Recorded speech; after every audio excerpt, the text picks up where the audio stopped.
So I was wondering the other night, basically, why don't Marvel advertise more on the back of the Hulk? After all, he's just a big banner. Oh.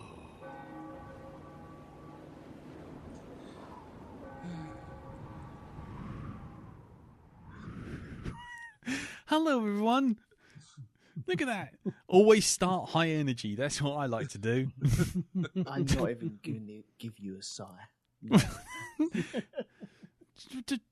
Anyway, hello, everyone. Welcome to the Black Dog Podcast, version 2, episode 30. I'm Lee. I'm Darren. I'm Jim. I'm Elton. And this week we will be seeing how everyone's week's been. We will be looking at a little bit of feedback I think we got on the Facebook group and there for last week's episode and possibly even a little bit for this week's episode. And then we will be moving on to this week's movie, which I chose. Yes, you did, didn't you, Lee? Yes, I did. I'm going to just put my hand up and say that it was me. It was me. It was me, which is Peter Jackson's debut directorial movie, which is Bad Taste. Now, before we get to that, let's see how everyone's week's been. And we will start with you this week, Elton. How's your week been, sir? Oh, starting with me. Okay. Yeah, mix it up. Mix it up. Mix it up. I had last week off, which was a pleasant surprise. It was well needed, which was lovely. And during that time, I spent most of the time looking at the computer, waiting for something to notify me of a certain thing that happened. Mm-hmm. And I took some certain things down to the local recycling centre, also known as the Tip. Right. And where do we start with this? Okay. What did you take down the Tip? Oh, just loads of crap that I end up making 3 piles of must keep, maybe, and throw away. And the throwaway stuff goes to the Tip. And then once you get that sorted out, you put the piles back again, and then you start sorting them out again into 3 piles, because then that way you weed stuff out. And it was just stuff like tables and chairs from the garden, etc. Stuff that we're not going to take, bits of wood, and just pots of paint, which apparently my Tip don't take. So, Okay. Don't know what I'm going to do with that now. I've been told to put cat litter into pots of paint now to soak all that up. What? And I was going to say, and they take the pots of paint in cat litter form, will they? No. He's okay. I went to the Tip, and I smashed my thumb up over there. I got there and I asked the guy there, okay, right, I've got some hardcore here that I need to get rid of. Apparently they charge for hardcore now as well. Didn't know that. So did you go to the Tip, or did you go to a porn store? I don't know any Tip that does hardcore, mate.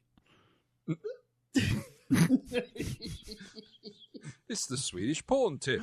Yeah. I brought you some hardwood. Yes. That's hardcore. I've come to clean out your cat litter. Yeah. You want to stick it in my paint? Do you want to mix up my tins? Get it nice and creamy, yes? Chicka chicka pow wow. I have bought you pizza and sex.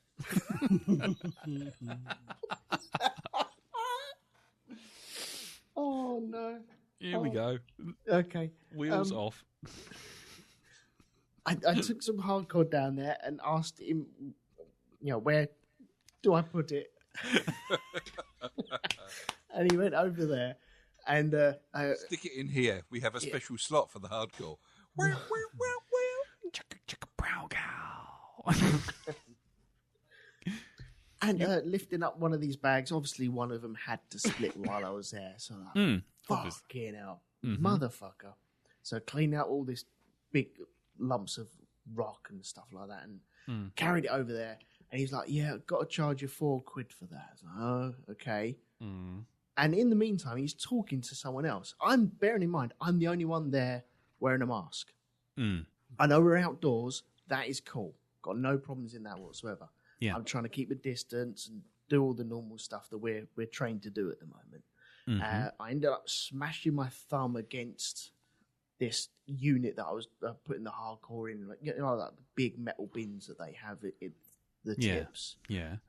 Lifting up this big bag, got it up, and bang, it smashed my thumb. So I left my thumb in my glove at that time. I could see blood coming around the edge. Oh no! So I'm not taking this glove off. And that's not good. But I can see the blood seeping through already. So we'll sort that out later. And I asked the guy, "Okay, right, I need to sort this out, please. I need to pay for it." And so he got his cardless machine out, and I had to pay £4. He showed me I was paying £4 for it. Tapped my card. And then he carried on talking to someone else. Really, there was no distance in between anyone else. It was just chatting between these people. Yeah. And I said, "Can I have a receipt for that?" And I haven't had such a dirty look in a long, long time. It's like, "Oh, we're not supposed to give out receipts." Why not? Well, that was what my eyes looked like. I was like, "What the fuck? No, I'd like a receipt, please." Okay, then. And then he did like this weird contortionist stand of pushing the machine towards me and saying, "Right, you hold the paper, I'll do the tearing." Very much like, finger and blowing and stuff like that. Yeah. I thought I'd get in there first. Wow. Are you sure you didn't just fall asleep in front of Pornhub? I may have done later. It was my week off. So he done this weird stance of reaching over, making it obvious that I'm being a pain in the arse, asking for a receipt of something. He reached I've around paid. then, did he? Not Did he reach quite around? Not quite around, no. You will get to the end of this story, Elton, we promise. Yeah, Just too much porn. There's too many juicy danglers in it, though. That's the thing. So he did this weird dance, and I had to hold the paper. Don't tear, because he's doing the tearing and he's doing the twisting, and I was holding it and it wouldn't rip. And he was like, "Oh, are you holding it properly?" Yes, I'm holding this very small piece of paper in my thumb and finger properly. It's not going anywhere. And then he ended up just tearing it off and giving it to me. He's like, "For fuck's sake, what the fuck are you doing?" So we had that fun. And just before then, we had like a rag and bone man come up our road. I was sat there waiting because I had to book in to go to the tip. What's that? That's that fucking Rag and Bone Man, isn't it? The bloke who sings that song. I'm a human, yeah. Oh, there you go. Wow. Elton, maybe we should just not review the film. We'll just do your week for an hour and 3/4. Okay. I'm going as quickly as I can. No. I'm not knocking you, mate. I'm just. What she It's just. said, It's just. We seem incapable of letting you go more than 4 inches down the line of. This is too much. This is too much. We just have to interject. We have to what? Yes, that as well. Interject all over Elton. No. Fuck's sake. Anyway. Yeah, Rag and Bone Man. I've got a bike that I want to chuck as well, but I'd already loaded up the car because you have to book in where we go now for the tips. So I had my car fully stocked of all the stuff I need to take. Bike wouldn't fit in, and I left it in the garden. I was like, okay. And then all of a sudden I heard, "Bring out your iron." I was like, fucking hell, I haven't heard that in about 20 odd years. Bloody hell. And then it realised, hang on, I've got a bike outside, haven't I? So I legged it outside to find out where he was. He was up the top of the road, and I thought, do I stop him or do I go get the bike? Now, I would have thought he would have been really slow coming down the road going, "Bring out your iron." Oh no, he was legging it down there because I went to get the bike and I rang across the grass. I got to the top of my steps and the fucker turned around and fucked off.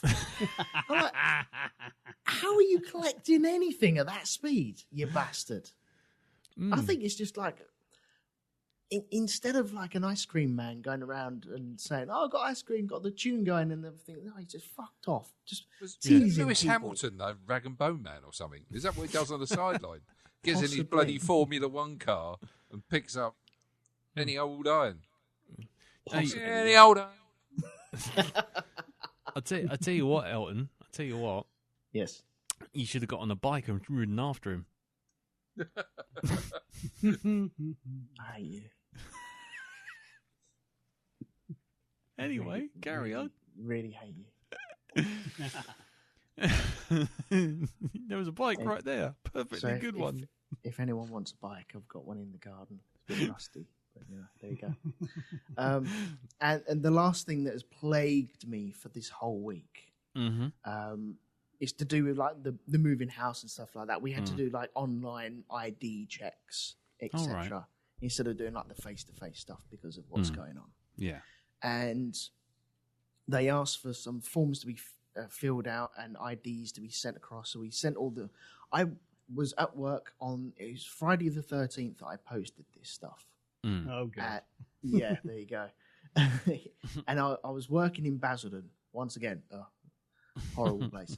And I went to the post office. I said, right, okay, I'd like this letter here, not a very heavy letter, but I'd like this letter here sent recorded delivery first class.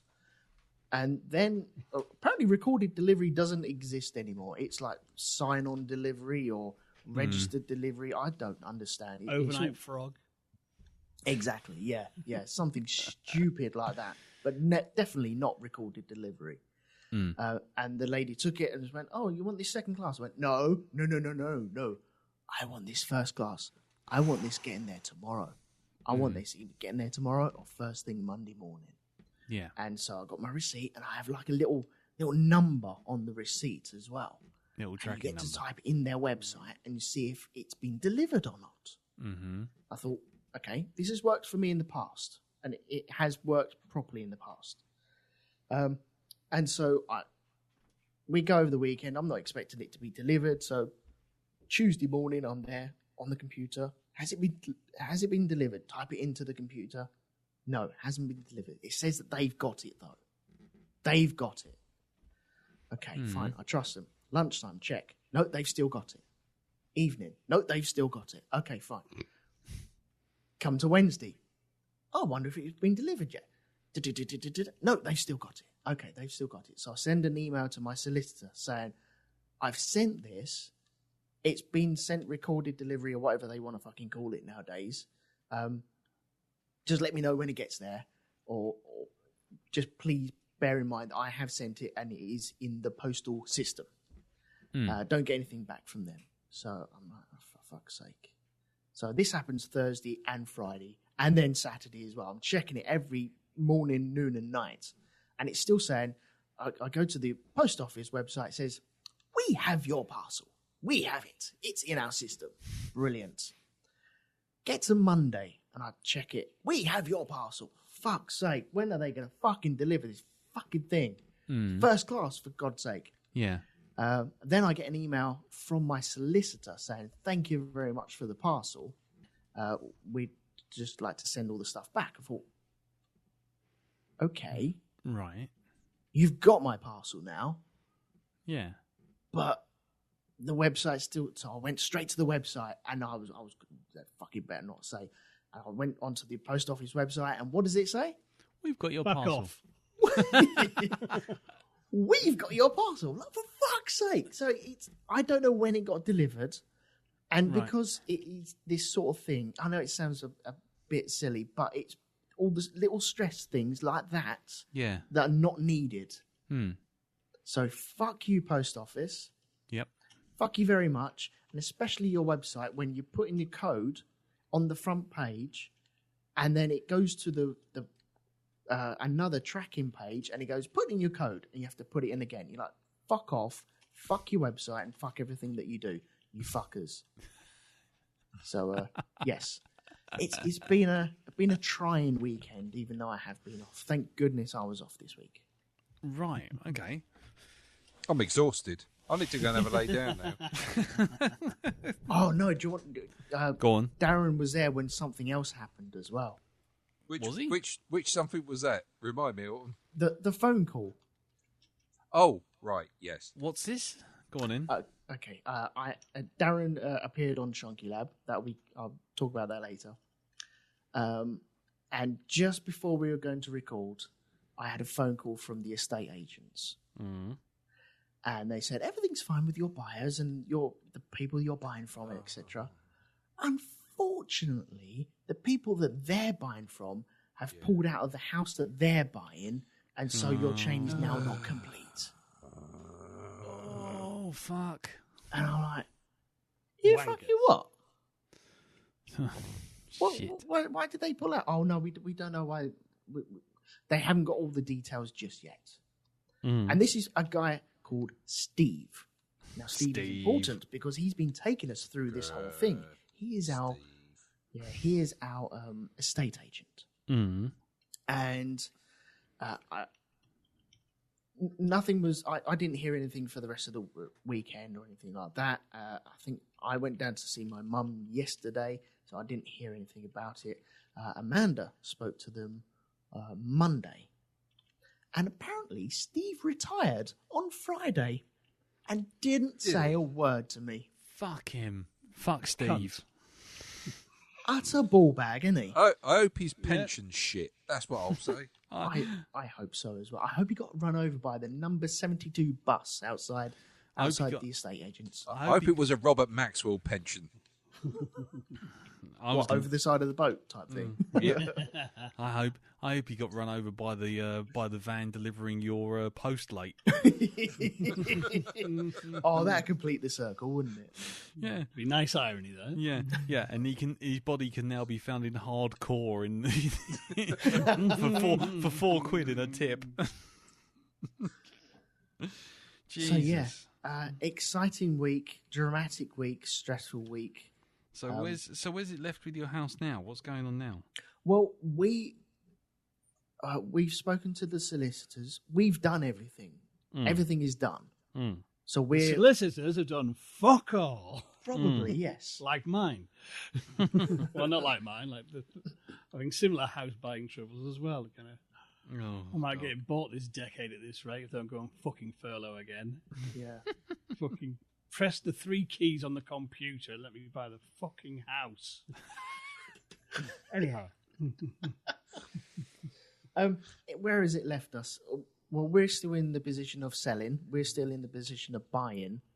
But I'm just wondering about what's happening. We're still to find out what's going on with the stuff above us. Hopefully it won't affect us too bad. It doesn't look like we'll be in before Christmas now. Right. Which is, I had to tell the kids and the whole family that on Friday when I had that phone call, and that was a bit of everyone's shoulders just went, oh, okay, which is understandable. Yeah. But it should look, as long as I'm in before the end of March, I'm happy because that's when stamp duty kicks in, and that's a big bite. That's a big bite.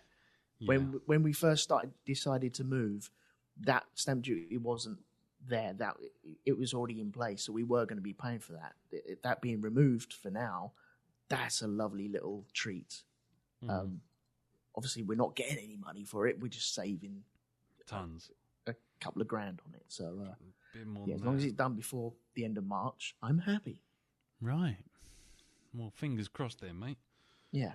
So. Sorry to take up everyone's time. No, you're not taking up our time. I'm just. That was very dramatic. No. Fine. You tell us, man. That's the whole point. How was your week? Well, it was shit, obviously. So there you go. Yeah. Note to self: don't go to Bolton first. No. No. I'm just very aware that every time you do a story, you leave us with so many juicy danglers and openers for just basically saying silly stuff that you basically never make it to the end of a sentence before at least one of us has jumped in on top of the conversation. But anyway, I hope it all gets sorted out, mate. Anyway. Yeah, it'll be fine. He'll be fine. Cut to Black Dog episode 50. Fucking house. Still not moved. Son of a bitch. Motherfucker. Anyway, right, well then, I think we might have had a little preview of what was coming with Jim's just a little earlier there, but we'll move on. How's your week been, Jim? Well, yes, currently I'm in similar limbo with solicitors. Not my solicitors, the other solicitors. It's just a chore. Aaron's been ready for fucking months. Oh, God. Right. But, anyhow. Other than that, I'm really just getting ready to put my stall out for Christmas and just call it a day on this year. I think I did that around about March. Yeah. But it's just getting kind of like, yeah, right, it's December. Right, let's get all the Christmas podcasts done, and then I might just hibernate for a month. Sounds like a plan. Yeah. My plan for this weekend is, how many pints of Baileys can you possibly drink? Oh, no. All of them. All of them. Which one? Everyone. The Gary Oldman of Bailey's drinking. Yep. Which bottle do you want? Everyone. Okay. Cool. Just other than that, everything else feels a bit of an anticlimax after Elton's jam-packed week, really. Yeah, didn't it just? Yeah. Oh well, that's fine. Don't know. Not every day's not every day's an adventure. Sometimes nothing happens. It's fine. Well, mainly worked. There might have been a small incident where I acquired a new synthesizer by accident. Oh no! What, did you just trip over and fall into a Yamaha store or something? Is that what it was? Oh dear, no. My card seems to have slipped out. No. Just my card details fell into a website and someone sent me a synthesizer. Oh no! Was it 2:00 in the morning? Amazon again? Was it, Jim? Well, eBay. I think it was more mid-afternoon. Oh, fuck it, I'm buying this. I've had enough of this bollocks. I'm having a treat. Nice. I do that a lot. Yeah.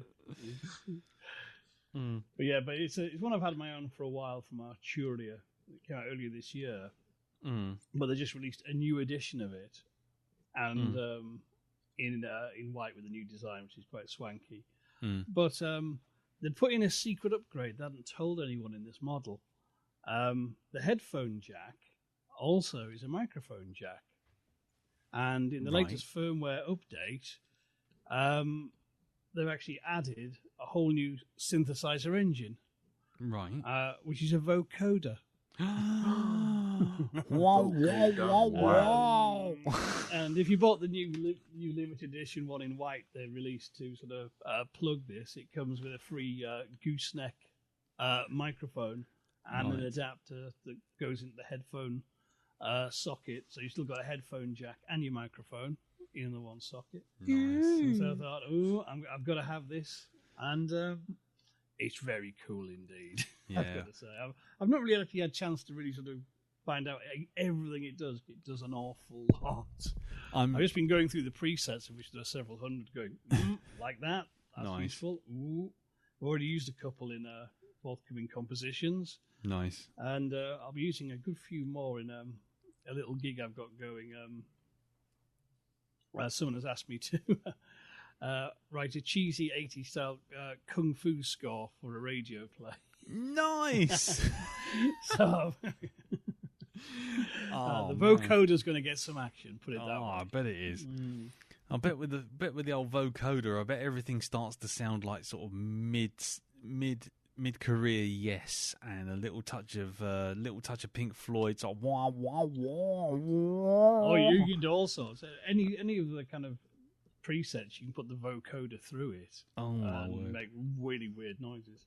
Nice. It's actually got a preset, which is, I think it's just simple but amazing cool, called Number Station. Oh. where you just press different keys and literally just you get a robot voice doing random numbers. Oh no! Oh yes. I'm working on something a really creepy track just using that with a big echoey voice.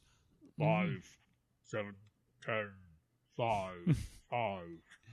Oh wow, we're into craft work now. Oh. Nice. Oh yes. So yeah, at some point that's why I was like, right, let's get all of my jobs done. Let's knock off early for Christmas, and I'll sit and go through the manual and find out what else I can do with this little monster. Nice. Oh well, we'll look forward to that then. The old Eldritch Light Orchestra is going to get a right old upgrade. Absolutely. Next job is buy a new audio interface and rewire the entire desk so everything's plugged in all at once. Which I'm halfway there to now. Your desk is going to look like the Borg cube by the time it's finished. It's just going to be all wires and things just hanging off of things. It's going to look like a Jules Verne device. If I go modular, that will be the case. There will be patch. I've already got a stack of patch wires everywhere for wiring different things together. So patch panel again. Nice. Cool. Anything else, sir? I'll leave that at that. Leave it there. Leave it on an upbeat note. Leave it on an upbeat vocoder note. Okie dokie. Then what about you, Dal? How's your week been, sir? Oh, pretty straightforward, really. Yeah? Yeah, enjoyed sort of like, the rest of my week off. Got back into work. Only took 90 minutes for me to feel like I needed another week off. So there was that. Joined Mr. Elton, of course, as you know, on his podcast. Are we allowed to say what the episode was about, Elton? Yeah, of course, mate. Yeah, we were talking about video games, or should I say series of video games. What? And, a certain podcast episode that was talking about a certain Mass Effect series of games did get a mention I bet it did. on there. So I said, it's a great series. Probably not going to do it justice. You need to listen to this. So, there you go. Mm-hmm. There was that. So that was good. Enjoyed that. Nice. I think we're doing a couple of those, aren't we, Elton? Yep, that was only a part 1, so there's definitely going to be part 2, possibly part 3 as well. So, oh blimey, yeah, there's quite a bit in there. So there was that. Let's see. Oh, and on the video game front, I thought, you know what? I've had these Lara Croft games for a while, the new sort. I've completed the first one ages ago, but I haven't done the other two. So I'm currently coming to the close of Rise of the Tomb Raider, which is the second one in the series, which really does kind of up the ante on skills that Lara Croft has got. And, she can use like melee weapons and stuff like that now. So, that's good. Enjoying that muchly. And I've been challenged by Elton. Now, after I finish this, I've got to get onto Red Dead Redemption 2 and get through that. The most intimidating game in my collection. I've still not unwrapped mine, and it came with the PlayStation a bolt. Yeah, it's like one of those games where you kind of install it. You go through the 2-hour sort of like tutorial, and after that it's like, oh yeah, this is a big game. I'll come back to this because I'm not quite sure what to do. Where do I go? There's too much choice. I'll just put this over here, and I got it. I think it was not very long after it came out, which was 2 years ago. So I've had it for 2 Christmases, and I just keep eyeing it warily in my installed section. It's like, there's that game. Let's have a look on the Microsoft Store. What we got here? Oh, look, there's another big game. Let's play that instead. But I will make an effort to go and play that. Cool. So it's been nice knowing you all. I'll see you on Black Dog in 2026, because I'm sure that's when I'll be about halfway through the game and I'll need to take a break. So there you go. And one thing I did watch this week, watched the new series, or sort of new series, of Penny Dreadful, which is Penny Dreadful City of Angels. Yeah. Have you heard of it at all? I've heard of it. I've not seen it. I'll be honest with you. Yeah, it's nothing to do with the previous set. This is standalone. Okay. And it's all based on Mexican religion, about two angels that were sisters. One was good and looked after humanity, and the other one wanted to bring it down. And Natalie Dormer plays the one who wants to bring humanity down. And she's convinced that, the only reason that humans are good is because they haven't told they're allowed to be bad. So she's quite a cynical thing, quite a cynical being. Right. And it don't fuck about. I'll tell you that now. No? Nope. People burning in fields and stuff like this. It's Okay. Yeah, pretty good. Pretty good. Nathan Lane's in it. Nathan Lane. Trying to think of what he's been in. He's been in an awful lot of stuff. The producers. Yep. Also the Birdcage. Yeah, I know him. Yeah. Him. He's very good in it. I love his character. He plays a detective who's partnered up with this guy and this is all back in, I think it's 1938. So you join the story after the initial sort of like opening sequence. It joins about, 15, 20 years later. And this guy, he's going to be the first Mexican detective on the Los Angeles police force. And of course, there's a bit of racial tension, stuff like this. One or two people who are not exactly, shall we say, down with this, and make his life a little bit sort of uncomfortable. And plus he's got family tensions that he's dealing with as well, because the Hispanic community is having a bit of a problem with the local government at the moment, because the local government want to build a big motorway or a freeway through where most of the Hispanic community lives. And this has caused tension. So it's like the detectives have got to choose a side. Does he side with his family and friends, or does he uphold the law? Right. So you've got that in there, and all the while you've got this malevolent angel going through the city trying to cause upset. Right. Okay. And she's like planting her little seeds everywhere she goes. She turns up as various different people in various different positions of power and stuff. Right. And there's all things like, the Nazis as well are trying to make a presence felt in California by, don't worry about us, we're not a threat. You don't need to join the war in Europe because, well, why would you send your soldiers into Europe and deal with their problems? Let them deal with it. Stay here. It's all lovely here. Look, you can have hot dogs and everything. None of your men are going to get shot up and tortured. No, stay away. So there's all that in the background as well. It's a nice little melting pot of trouble. Yeah. You can see the touch papers for each section as well. It's like, just one of those has got to go off, and that's going to be it. Right. So, we're about 3 episodes into it, and enjoying it. Lovely. Very much so. How many episodes are there? I think it's about 8-10 episodes. It's not a very long season. Right. At all. And where's that on? You can get that on Now TV. It's on there. Right. Cool. So have a look for that in the entertainment section. Just look at the shows that are on, what they call it, the box set stuff that they do, the replay. Have a look at that. It's in there.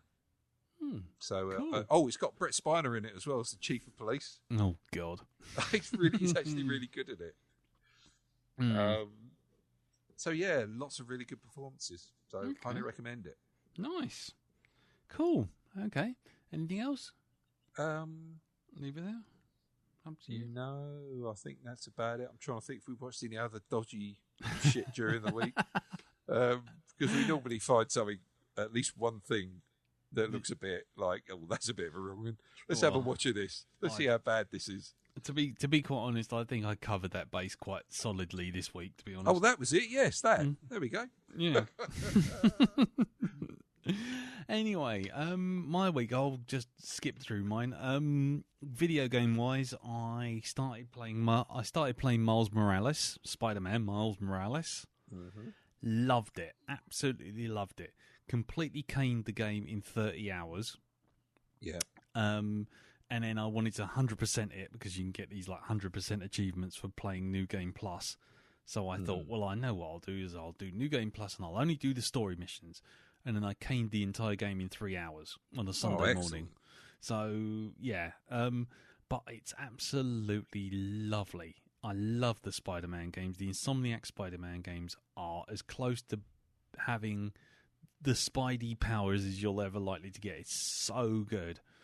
So I really enjoyed it. The story was really good as well, and the face acting and all that sort of stuff, just brilliant. Really good.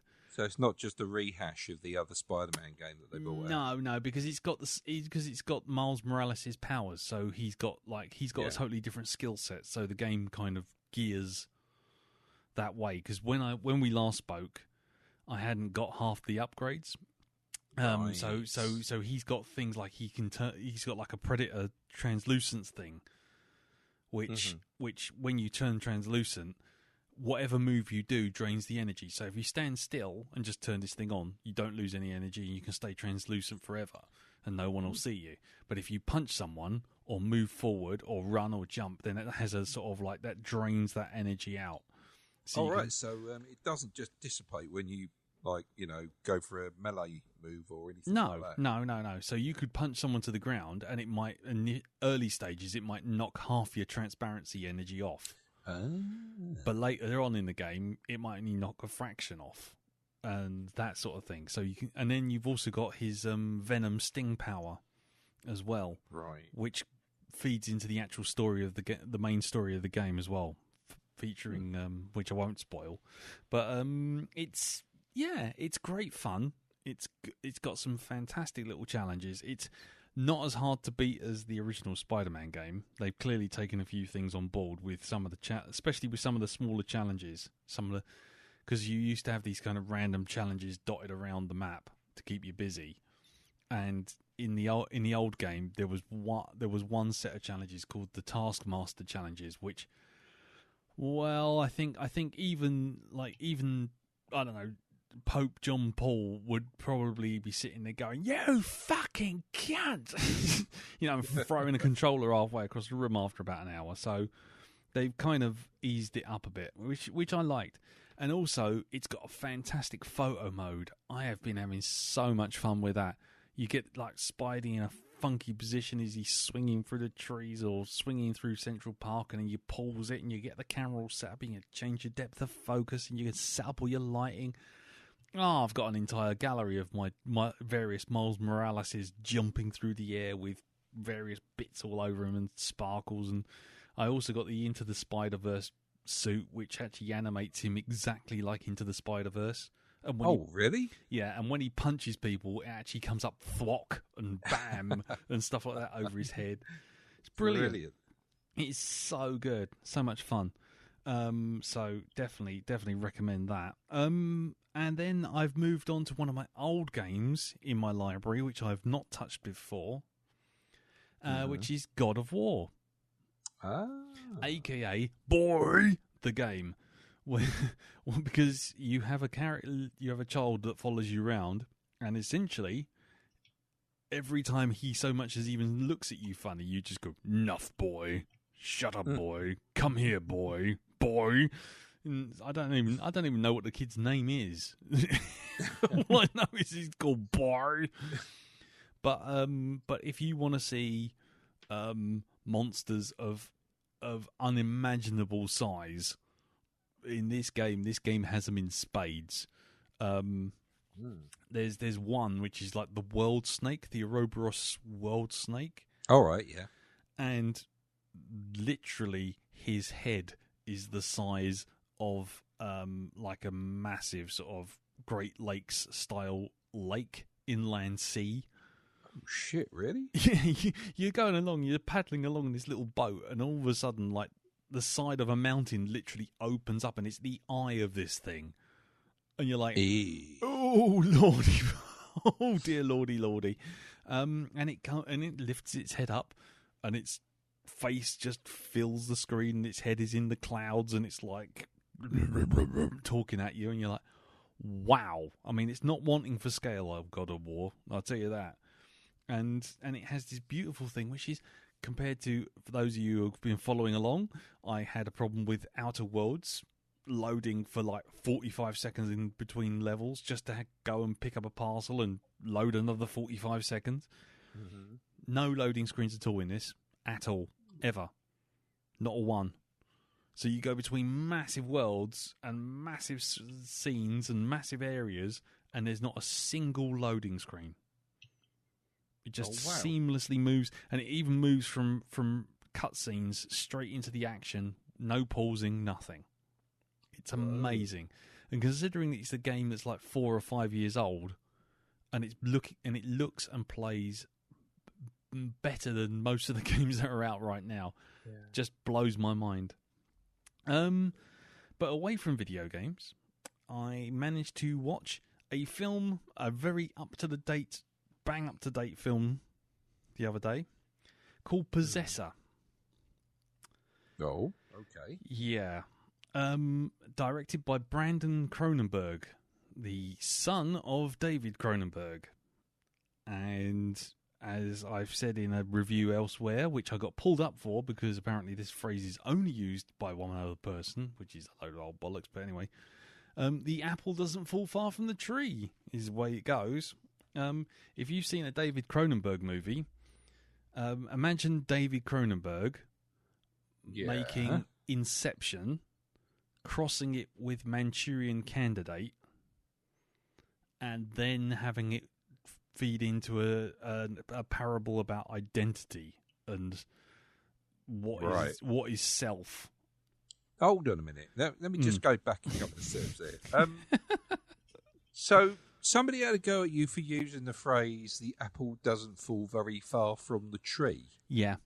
Are they about 2 minutes old, this person? Because they do know that is quite an old phrase. Well, it was. I will preface all of this by saying, firstly, it's on Reddit, so you know. Oh, for God's sake! There you go. Then it doesn't matter anything. That opinion matters fuck all. No, I did. I left a message that just said the apple doesn't fall far from the tree, blah blah, and my thoughts on the film.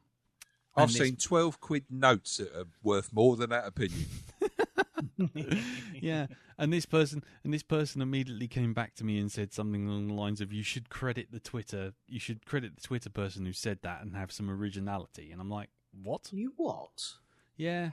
That saying wasn't born on Twitter. Well, that's funny. That was my response. I did actually say fuck off and die. Something along those lines.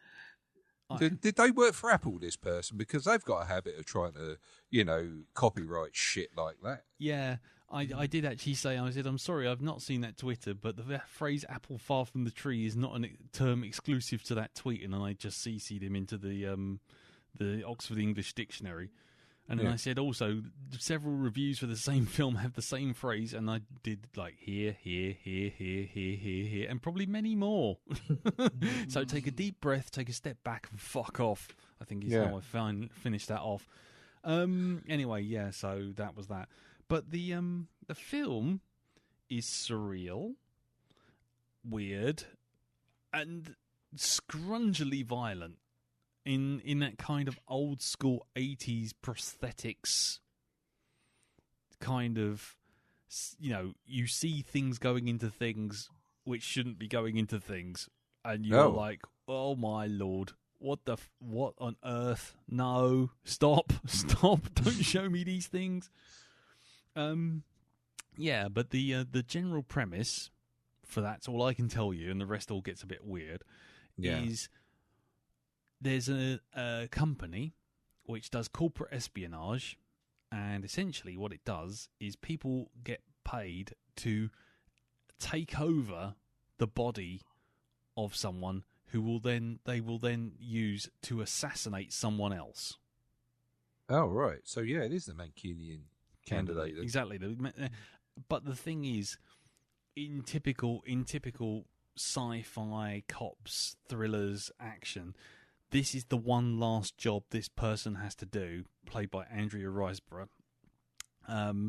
and she's got one last job to jump into the body of this guy who's dating the daughter of a big corporate, CEO. Yeah. And so and she, as this guy, has to basically carry on seducing the CEO's daughter and then basically appear to have a mental breakdown and then kill the CEO. And then she can sort of get back out. And the only way they can get back out is by committing suicide. So they basically have to go in, kill someone, and then turn the gun on themselves, and she has trouble doing that every time. And the problem is, if you stay in the person's brain for too long, your identity and their identity start to bleed together. Right. And she starts to lose control. And guess what happens, ladies and gentlemen? And that's the straight-laced version. But once you stick in things like David Cronenberg and Brandon Cronenberg being exactly the same in terms of body horror, weird bodies and bodies bleeding together and all that kind of stuff, yeah, you end up in a sort of weird art house science fiction Inception thing, which is very odd, and a lot of blood and gore and sudden bursts of ultra violence. Got you. And waxwork masks and lots of people getting stabbed in the face. And what was this called again? Possessor. Possessor. It's one of those films that I think that if you sat down, you could probably do a podcast on it, because you'd be like, what does that mean? What do you think that means? Who's controlling the body at this particular point in time, kind of thing. You could really put the tinfoil hat on for a few bits and pieces of it, that's for sure. So, yeah. I've seen this cover pop up. It looks like someone wearing a weird latex mask of a lady. Yeah. Yeah. And that's because that's a sort of visual representation of the person in his head fighting with her, and when he takes control, he basically metaphorically pops her head, takes her head off, puts it on him, and then he can see her memories and she can see his. Right. In a dream sequence, weirdness. Lots of bright colours and flashing imagery and all sorts of stuff.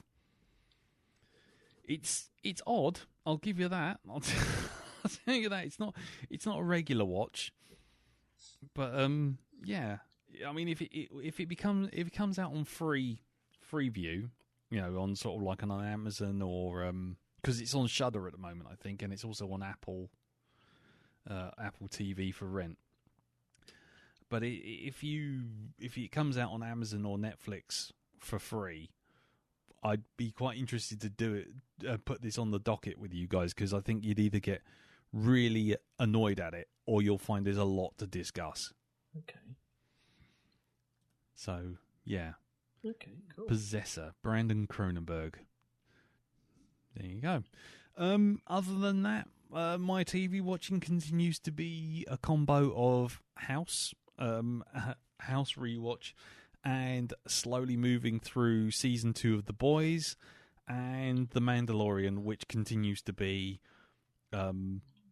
basically watch the kids smash toys together and record the results. Yeah. Anyway, so that's that. See, he says desperately trying to cover while he looks for the feedback. That's what he's doing. Yes. So last week on feedback, we reviewed Indiana Jones and the Last Crusade, which gives me a chance once again to break out the Sean Connery accent, and I will never tire of doing that. Yes.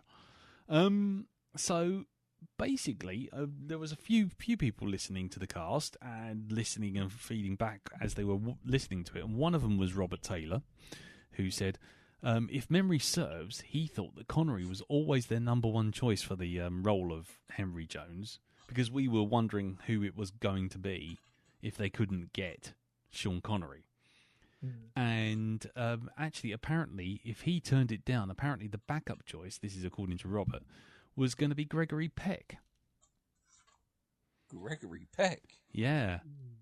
Could you imagine Gregory Peck as Henry Jones Sr.?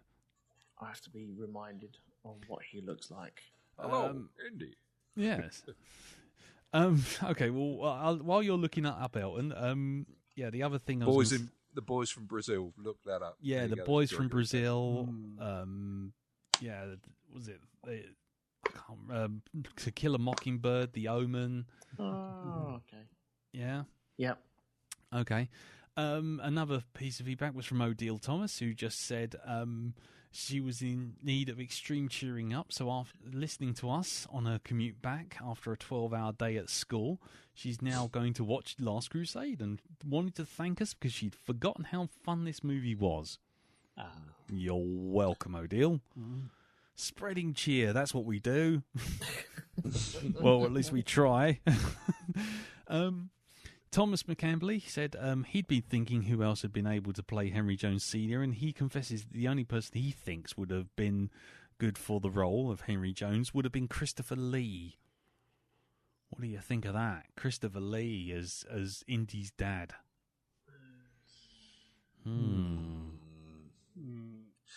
Sure. I can't really see it because he's so... He's a lot more sort of, shall we say, full on. English. Yeah. I know Gary was Scottish, but I don't know. I can't see Lee in that role, or Lee not the way Connery played it. No, I know Lee could do comedy, but yes, I couldn't see him being Henry. Yeah, it would be a very different tone, wouldn't it? It would be much more dismissive, schoolmastery type Henry Jones, I suspect. And I think the one thing between the Ford and Connery thing is because their ages are so close, that kind of goes for it. You kind of brush over it and go, it's fine. I know there's like, what is there, like 12 years between them? Yeah, something like that. Won't be for much longer. No, definitely not. And finally, Jack Woodgate mentioned the fact that said when Jim mentioned James May's cooking show, I thought for a moment he had unearthed James Mason's cookery show, and I now want to live in that dimension. Yeah, James May's cookery show. That was the other thing I saw on Amazon. I watched an episode on that based on your recommendation, Jim. I see what you mean now. Can you imagine James Mason's cooking show, though? This week, I'm going to show you how to make a blancmange. Yes, we're going to take the blancmange out of the freezer, and then we shall kill people with it. Yes, Mr. Barlow's blood drink, Bloody Mary. How to make a decent Bloody Mary for a vampire. Anyway, so so that's the feedback for this week from last week. And if you guys listen to this review for Bad Taste, which we'll do in a minute, and feel like sending some feedback in, then obviously do get involved. There's the Facebook group, which is facebook.com/groups/Black Dog Podcast. Then there's also the Twitter, which I am slowly warming up to. Slowly. I've literally tweeted at least 8 times this week, which is at Black Dog Podcast. And then over at the email which you can send in, which is feedback@blackdogpodcast.com. Or if you've got any dad jokes, just DM them straight to me, because that's what all of my my Baker Street irregulars keep doing. I keep getting text messages from people going, what about this one? I've got literally an entire DM now that I've just got full of just terrible dad jokes, which I love. So keep them coming. Right. So I think it's time to move on now to this week's movie, because Derek's don't run.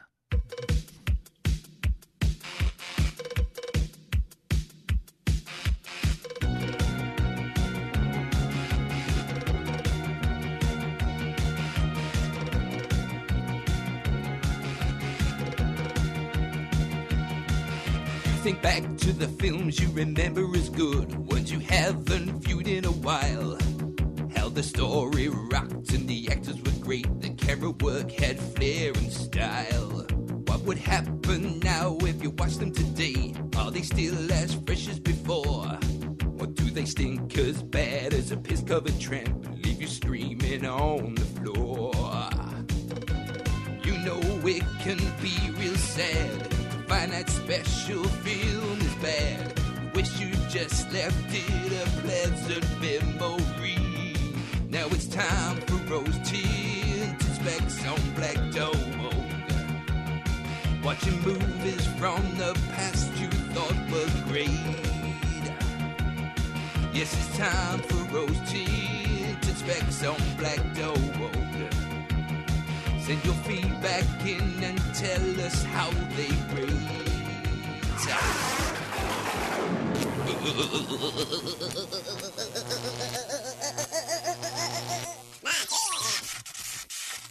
Right, okay, so Bad Taste, my choice.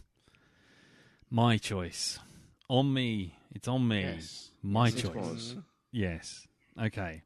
Bad Taste is a 1987 New Zealand independent science fiction comedy horror splatter film. Directed and written and produced and photographed and co-edited and co-starring Peter Jackson, who also starred in 2 different roles as Derek and Robert. He also did most of the makeup and most of the special effects. It was produced on an ultra-low budget, and this was Peter Jackson's first ever feature film. Jackson and friends take on most of the key roles, both on and off the screen, and the plotline sees aliens invade a fictional New Zealand village of Kaihoro to harvest humans for intergalactic fast food franchise, where they face off against a 4-man paramilitary force, of which at least one member appears to have gone insane. The film was the film that provided Jackson with the necessary leverage needed to advance into the industry. Since its release, Bad Taste has become a cult film and received generally positive reviews. I say generally because we haven't got to our reviews yet. The budget of this was 25,000 New Zealand dollars, which I think works out, roughly speaking, in UK pounds to about 12 grand. And this is just me just dropping a fact here. It was filmed over 4 years, only on the weekends. So there you go. Make of that what you will. Because other people had jobs. Because other people had jobs. So it had a budget of 25,000 New Zealand dollars. In New Zealand dollars, how much did it actually make at the box office, Jim? In New Zealand dollars?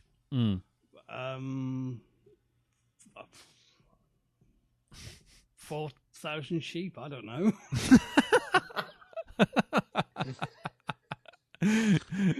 Elton?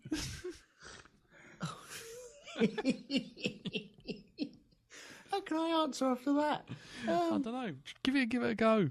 $12 billion. 12 billion Australian dollars. Yes. Not New Zealand dollars, which is about £1.50. No, anyway, go on. Okay. So, right, Darren? I think it made 1,800 punchable seagulls. Headbuttable seagulls. Headbuttable seagulls, Yeah. sorry, my apologies. It made 150,000 New Zealand dollars. Right, Which- okay. Which, by that exchange rate of 25,000 equals 12, I think works out to something like, I think about 40,000 quid. Something like that. Right. My maths is terrible. Okay. Okay. Hold on, I'm going to find out. NZ dollars to GBP. So that's £78,000. So there you go. It cost it 12 grand to make, and it made back nearly 80 grand. So that's not Okay. bad. That's not a bad return. No. No. Slow week at the box office then. For most films then. I mean, they obviously don't release that many in New Zealand, or didn't back then. Well, I don't know. We'll have to ask our man in New Zealand, David Renane. You know, he's out there listening. Is he? Yeah. Okay. Well, he's probably not listening anymore. We probably insulted his country enough that he's probably just fucking hung up. Yeah, nah. Nah. So, okay then. Let's go. For what it's worth, let's go round the table, because I suspect I know the answers here. But just a quick overview of it. What did you think of this movie? What do you think of this movie, Jim? I had a lot of fun with this. I've not seen this for years, Mm-hmm. and Teresa hadn't seen it at all. Oh wow! How did it go down? How did it go down with Teresa? We were falling off the couch laughing, and she pointed out actually there's a lot of jokes there about Kiwis as well that I hadn't previously been aware of. Yeah, well, it's always good to have some inside info, to be honest. Yes, definitely. Cool. Okie dokie. What about you, Dal? Yeah.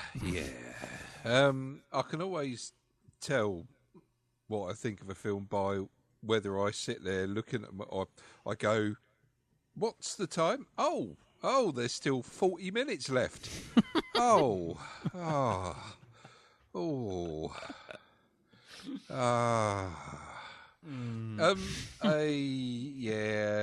it was all right to begin with, but it just seemed like somebody was stringing out a joke for, I don't know how long it was. I think it was 90 minutes, and most films are okay at that length, but I think this could have been sewn up in an hour. But, yeah, there you go. Okie dokie. Elton? Honest or lie? Just be honest. There's no It point was shit. I'm really sorry. It was really bad. Don't apologise. It was it. Do you know what? I was coming around towards the very end. Derek and his capers, I quite enjoyed. Everything else around it, I was very disappointed. I've spent years as a little kid going into video stores with my mum and dad, and as an older person, and seeing this cover on the shelves for years and years and years, and never picked it up once. But thought, do you know what? Nah. And it's just not what I imagined it would be. At all. What did you imagine it was going to be, just out of interest? Just I've got some frame of reference here. That's a good question, Jim. Asking the real questions there. Go on, what did you actually expect? Is the cover the one with the creature giving the finger for a Yeah, start? that's it. Yeah. Yeah, just checking. Because the videos did have a lot of different covers back in the day.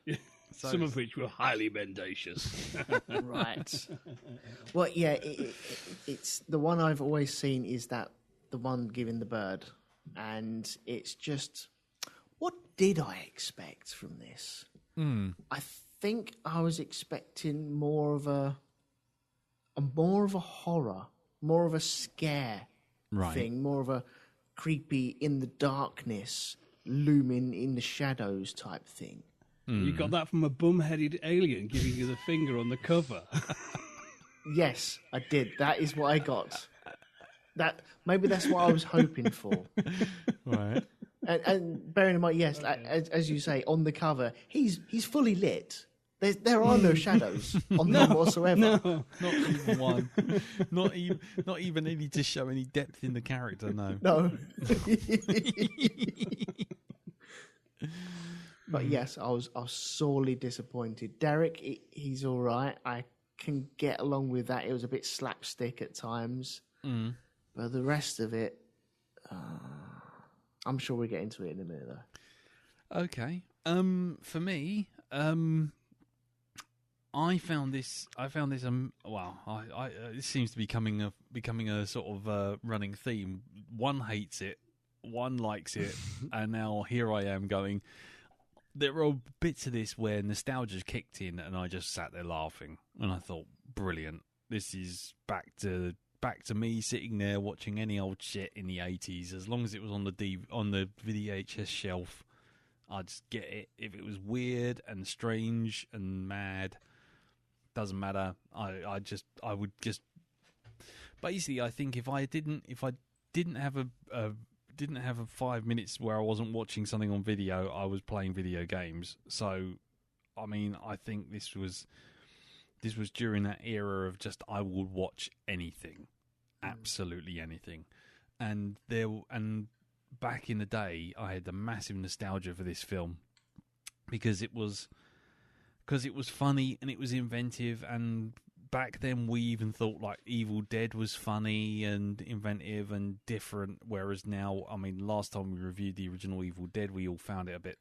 lacking in terms of, because it's just things have moved on, and I found myself back there again. I found myself sitting there going, "Oh, look, I'm a Derek, and Derek does one. We'll climb up a tree or something then." And the bloke sort of trying to stab the zombies, but getting his belt hook caught on the fucking on the door of the shed, and he's sort of standing like a lemon trying to fucking stab it. The door just opens, the zombie looks at him, and then the doors just swing shut again, and things like that. And it was, so there was a lot of it that was coming back, and I'm thinking, wow, yeah. But then there was big stretches of it towards the middle third, the middle and the end, shall we say, rather than the middle third. What am I talking about?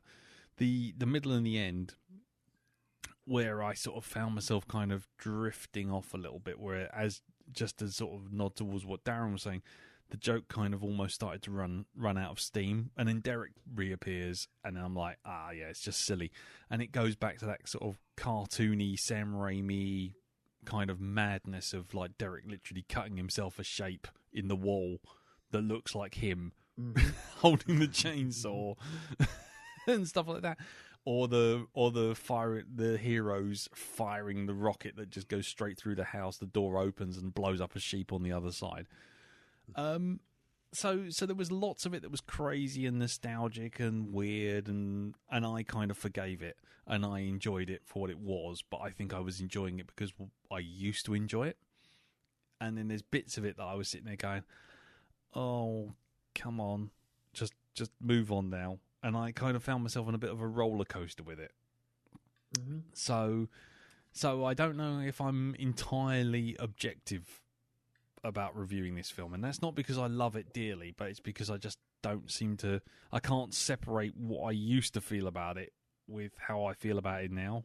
And it's, do you get that sort of thing, Jim? Sometimes looking back on old films, where you look back on an old film and you think, I really love that, and you love the bits that you still love, but then you find bits of the films are kind of like, it depends on the film. I think a film like this is and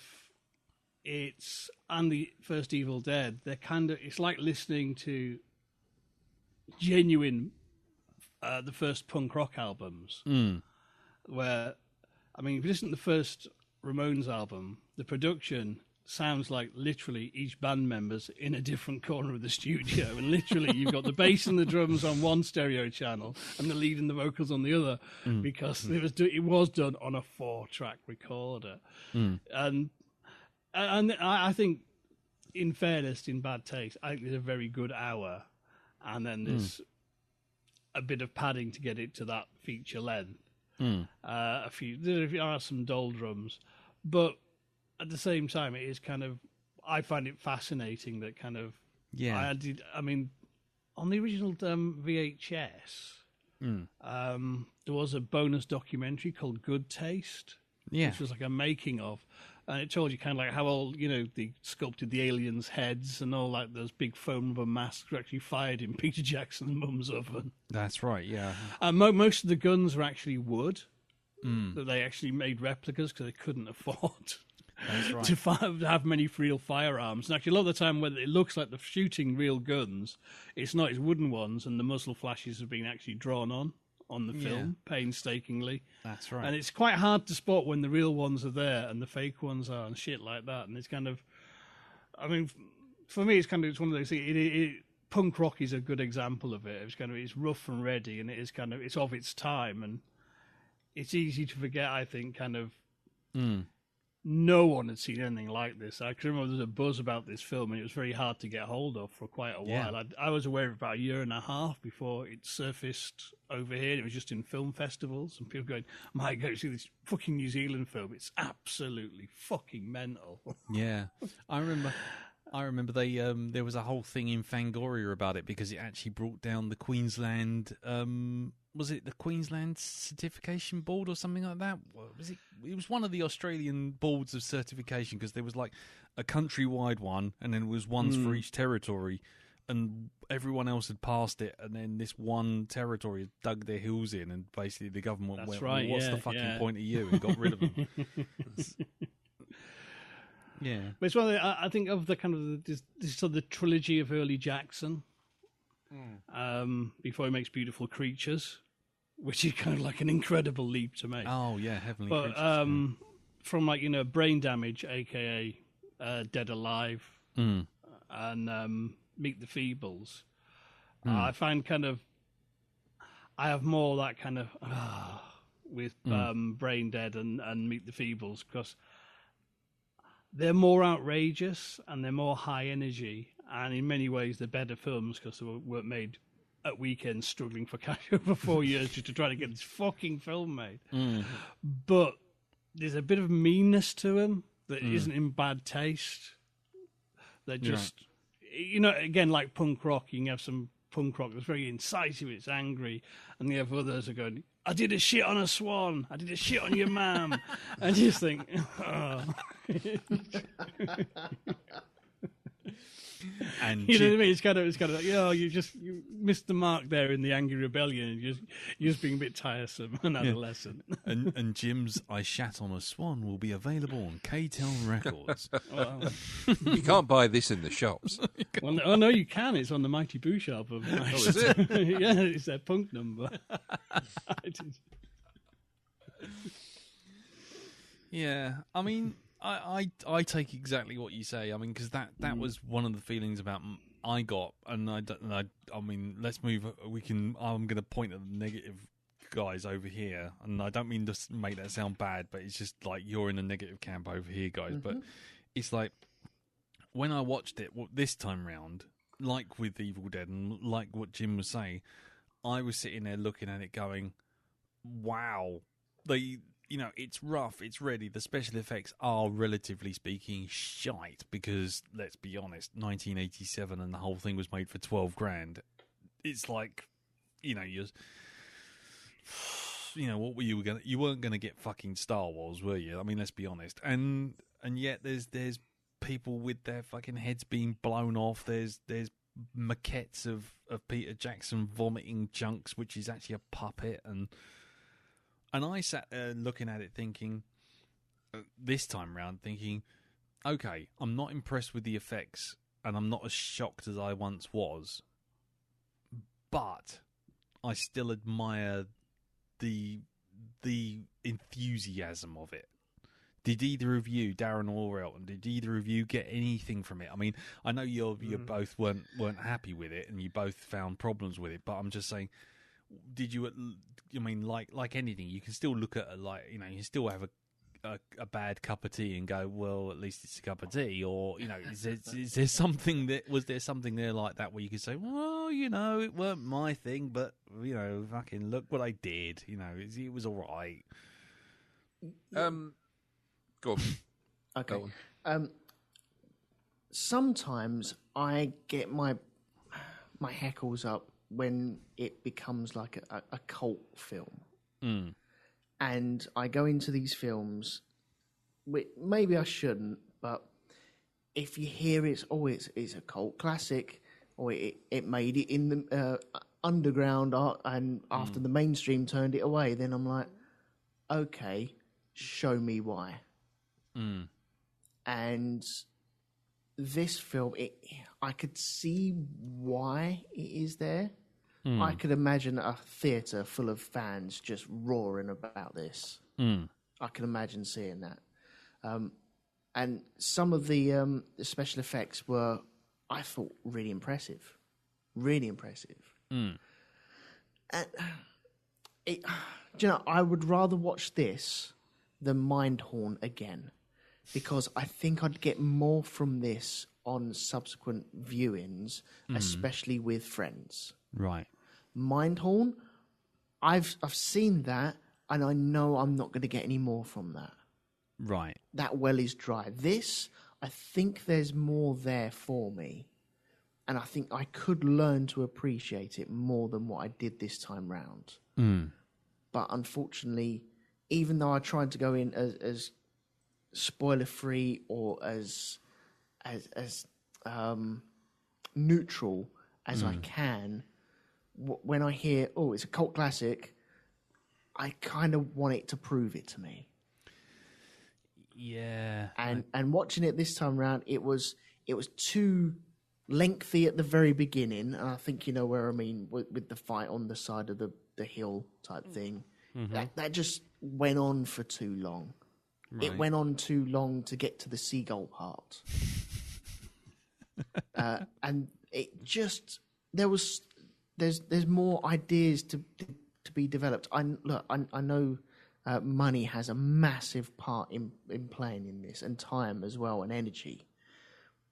But there's so much more that could have been done. It could have been done in a different way. Maybe I wanted more of a scary horror thing from this than what I got. And I think the creatures that we got would have been good looking, having all these shadows cast all over them. It might have worked really, really well instead of it just being full-blown daylight. But I think there's a possibility that I could get more from this from future viewings. Okay. What about you, Dal? This is the thing, innit? Right? We're trying to judge whether this film's entertaining, right? You can talk about how much love was put into this till you're blue in the ears, but if you're going to judge a film on that alone, then you've got to start liking things like Prometheus. All right? This is the thing, because there was an awful lot of love put into the special effects of that, but it doesn't mean to say it was a good film in general, an entertaining one. So I think, you know, you can appreciate, you know, all right, fine, they did this for so many pence, but it still had me feeling a little bit bored in the way through. It wasn't snappy enough. Do you know what I mean? It just it took its time where it shouldn't have. There was stuff that was too long drawn out. You can only laugh at the same slow sort of delivery of a blow to the head so many times, and it's just like, oh, this needs to be shorter. It needs to get to the point, because I'm starting to look. It's like the bit like the Emperor's New Clothes. It's, you know, I'm laughed at certain things. Don't get me wrong; it wasn't a totally humorless movie. I didn't think it was a lack of humour in there. It just, after a while, I started sitting there thinking, now, what did I do wrong on that last game of Minesweeper that went wrong? Why did I fuck up on that? Or have I got enough bread for tomorrow's sandwiches? Right. And then I'm like, you could see the phone comes up and I start drifting towards Facebook. Yeah. You know, I think I even nodded off at one point. Ah, right. No, very, very swiftly. It wasn't like too long. I just, no. Sit up, watch it. Don't want to go back and rewind this one. Yeah. Get it done. Yeah. You know. So, I mean, fine. I can appreciate the love that goes into, you know, the work, the special effects and stuff like this, and how short budget, lovely, fantastic. But, yeah, it just, I don't know. It just lost its steam for me. You know. Yeah, I mean, you know, like I say, there's no judgment here. There's no calling anyone out for not liking it or anything like that. I mean, I remember when this first came out and we watched it on video. Yeah, we really liked it. We really liked it. So, but you know, like you say, back then, this is obviously a little bit different, but I've seen 1,001 parodies of this kind of thing now. You know, and it's not anything to do with the love that goes into the production. It's the writing, right? It's the pacing. That's it, the pacing, more importantly, right? Yeah. Yeah, because you know what they say, the greatest thing about comedy is, right? You know, the most important thing about comedy, you know what that is, Lee? Yeah, timing. See, it's that, right? It just, I don't know. No, I get that. I mean, like I say, I mean, it was it goes back to our old thing of rose tinted specs, isn't it? There's a whole thing of liking the film when you watched it the first time, and the world being a very different place. Everything was practical effects, outrageous horror and outrageous vision stuff on screen was usually limited to very niche horror films or films that you had to get from a very specific place. You know, you sort of like, you know, can remember all these things like, oh, people wanted to get copies of Cannibal Holocaust and, you know, Faces of Death and all this kind of crap. And, you know, and something like Evil Dead and then this, both were kind of like, to hit the mainstream were like, bloody hell, fire. That exactly. was hardcore. Nowadays, it seemed, a lot of it seemed pretty damn tame. I mean, do you know what? I've got a phrase. I think I can coin a phrase for this. It's the John Carter effect. Right? Okay. Now, John Carter, way back then when that novel came out, right? Nobody had ever read anything like that, right? The film comes about, I don't know, 70 or 80 years too late, right? Because things like Attack of the Clones has done stuff like that. You know, certain scenes from that have come through. Other science fiction films have borrowed from that source material. Right, 1,001 have done it. So by the time they finally make a film of the original source, you've already seen this done.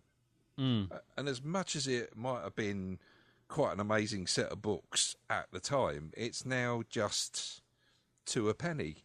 You know, it's a case of the copycats taking over from the original art. It's that thing of, even though this was really good at the time when it first came out, now you've been, the whole thing's been diluted because loads of other people have done this. And they've refined that process. They've stood on the shoulders of those giants. Yeah. And taken it and done stuff with it. And it's snappier, this, that, and the other. I mean, we laughed at it when we were younger because we hadn't probably seen anything like that before. No, that's what I'm saying. I mean, things like that and The Evil Dead were I mean, was it 1987? So I was 16. So that would have made you 18, something like that, 19? No. In 97. That would have been about 87. I would have been 18, yeah. Yeah. So we were at the right age to watch kind of stronger horror films, and there weren't that kind of horror films out at the time. So, I mean, not at least mainstream available. So, yeah. I mean, I think these movies like The Evil Dead, and I'd say Dark Star as well. Oh, Dark Star's a good example. And that's, I think, kind of, if you're looking for like a secret trilogy of influences, it's these three movies. Because there's two related rock myths. One is that the first Velvet Underground album only sold about 100 copies, but everyone who bought a copy went off and formed a band. Yeah.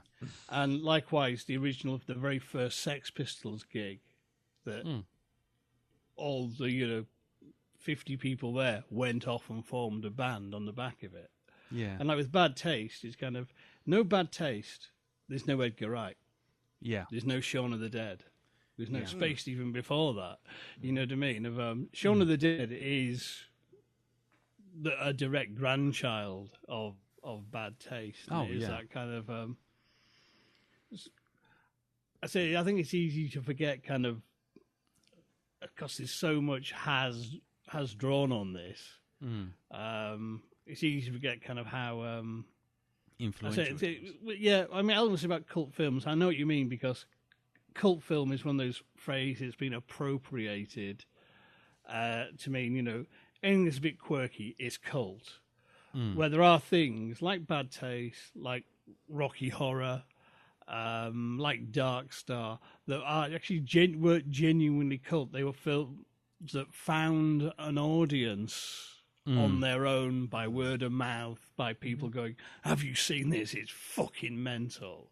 You know what I mean? And they grew an audience not through a general release, but by being shown in like midnight showings in weird, independent cinemas. And there's a whole like slew of these movies that the cult is a genuine thing. It's not the kind of, oh, it's a bit genre, or it's a bit quirky, therefore it's cult, and we will make it and we'll brand it as cult like that. And the same way as kind of indie music isn't independent anymore. It's demographically made to appear rebellious. It's there's a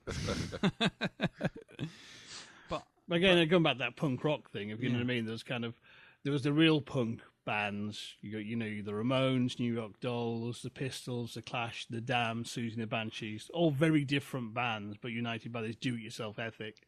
And then later on, you get crap like exploiting UK subs who are kind of Mohawks and doing songs about gobbing on people, and it's like a cartoon sellout version. Yeah. I mean, now there's endless number of these sort of splatter comedies now, and most of them are absolute shite, frankly. You know what I mean? And there's very few that actually they hit the mark. Shaun of the Dead's one, but there's tons of people who do try and do the same thing, and I mean, God knows, about every third film I used to get from Geek Planet Online, if it was a splatstick comedy, with people trying to do a Bad Taste and kind of, no, you've not got it. You're not Peter Jackson, are you? You're not Sam Raimi, I can tell. The other two was a cheap zombie movie and a found footage movie. They were the revolving trilogy in the early 2000s of cheap horror movies I get to review on screeners. Yep. Yeah. It's a found footage zombie movie set in an abandoned hospital again. Oh, fuck. I guess I hadn't seen the connection between this and Shaun of the Dead and all that lot that came after it. And I suppose that's I wouldn't know why that would be, though. What do you mean? I guess the thing that I'm noticing with this is the Shaun of the Deads of this world and all that type of film that we have nowadays. It's looked back at Bad Taste, twisted the format a little bit, and tickled it a little bit, and made it better. Yeah. Whereas this was like the starting blocks. There's also a lot of, aside from that, there's just generally the New Zealand humour. And there's a lot, I noticed watching Bad Taste now, you've got a lot of the same kind of, there's this Antipodean version, kind of really deadpan humour.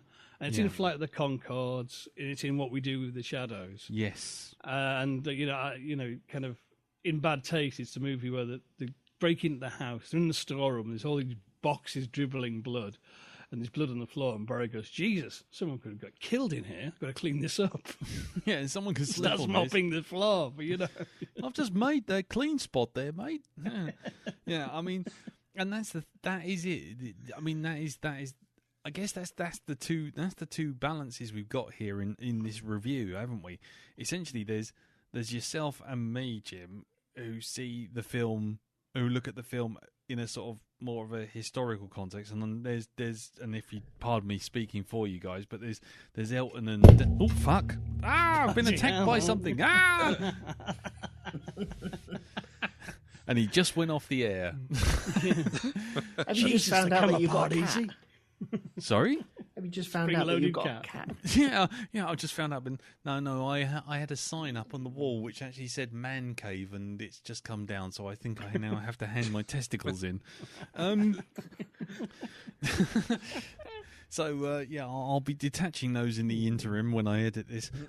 So yeah, but there's also Elton, you and Darren are watching it just as a film to enjoy.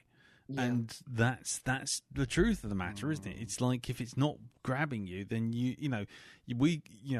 and Jim can sit there and go, oh yeah, look, this influences what you do in the shadows, and this does spaced out and spaced, and over here you can see homages to Texas Chainsaw Massacre, and over here you can see the Evil Dead creeping through, and then some of the camera moves that Jackson uses are replicated hundreds of times in like Lord of the Rings, which he does. You watch Lord of the Rings.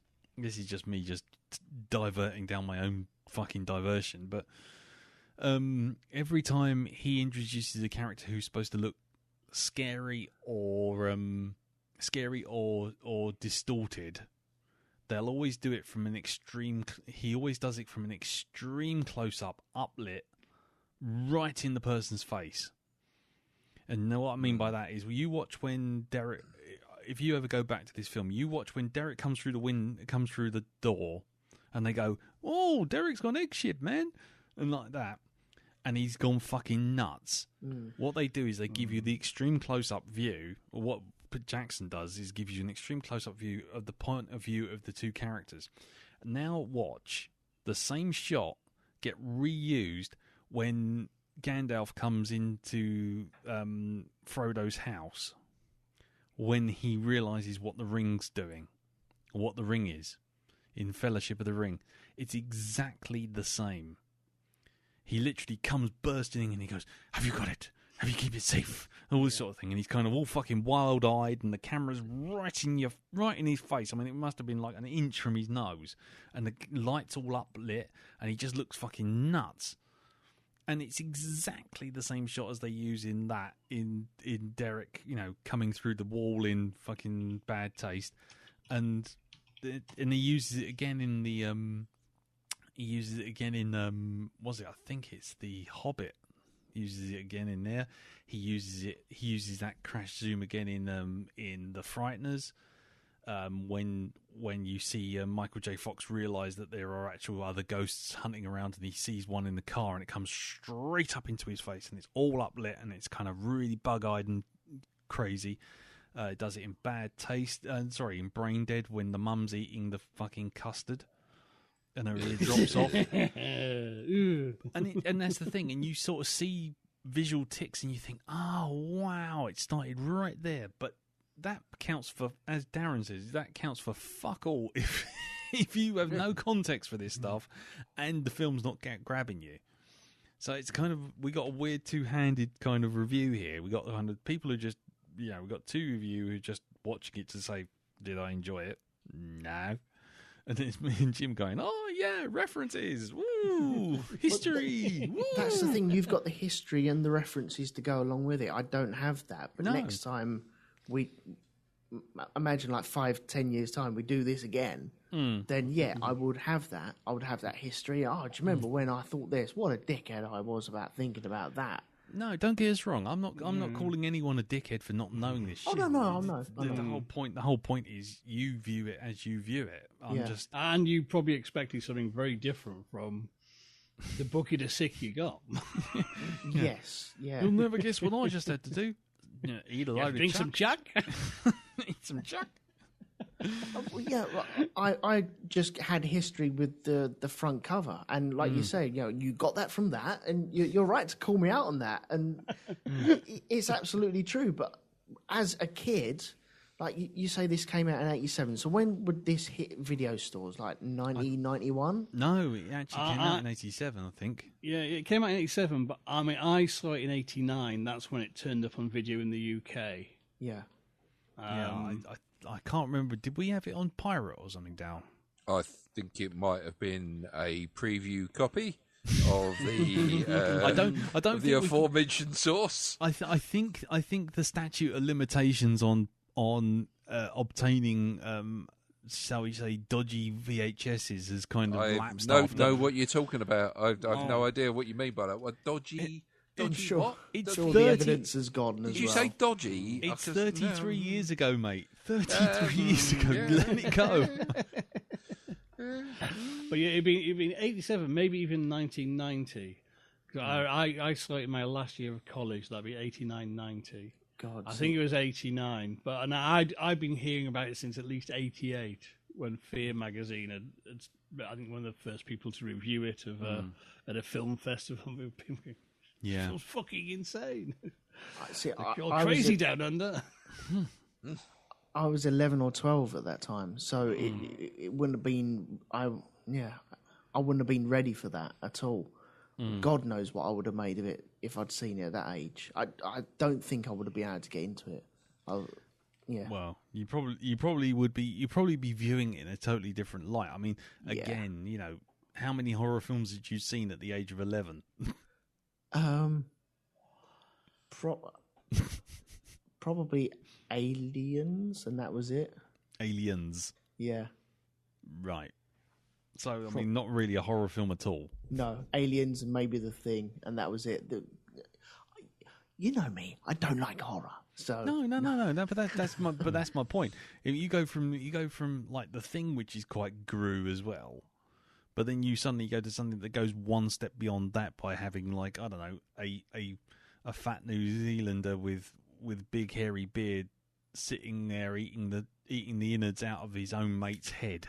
Yeah. You know, that's a completely different world away from just a plastic head scuttling across the floor with tentacles hanging out of it. Yeah. I mean, you're into a different world, or a man opening up his own skull and putting some brains that he stepped in back into his own head. Uh-huh.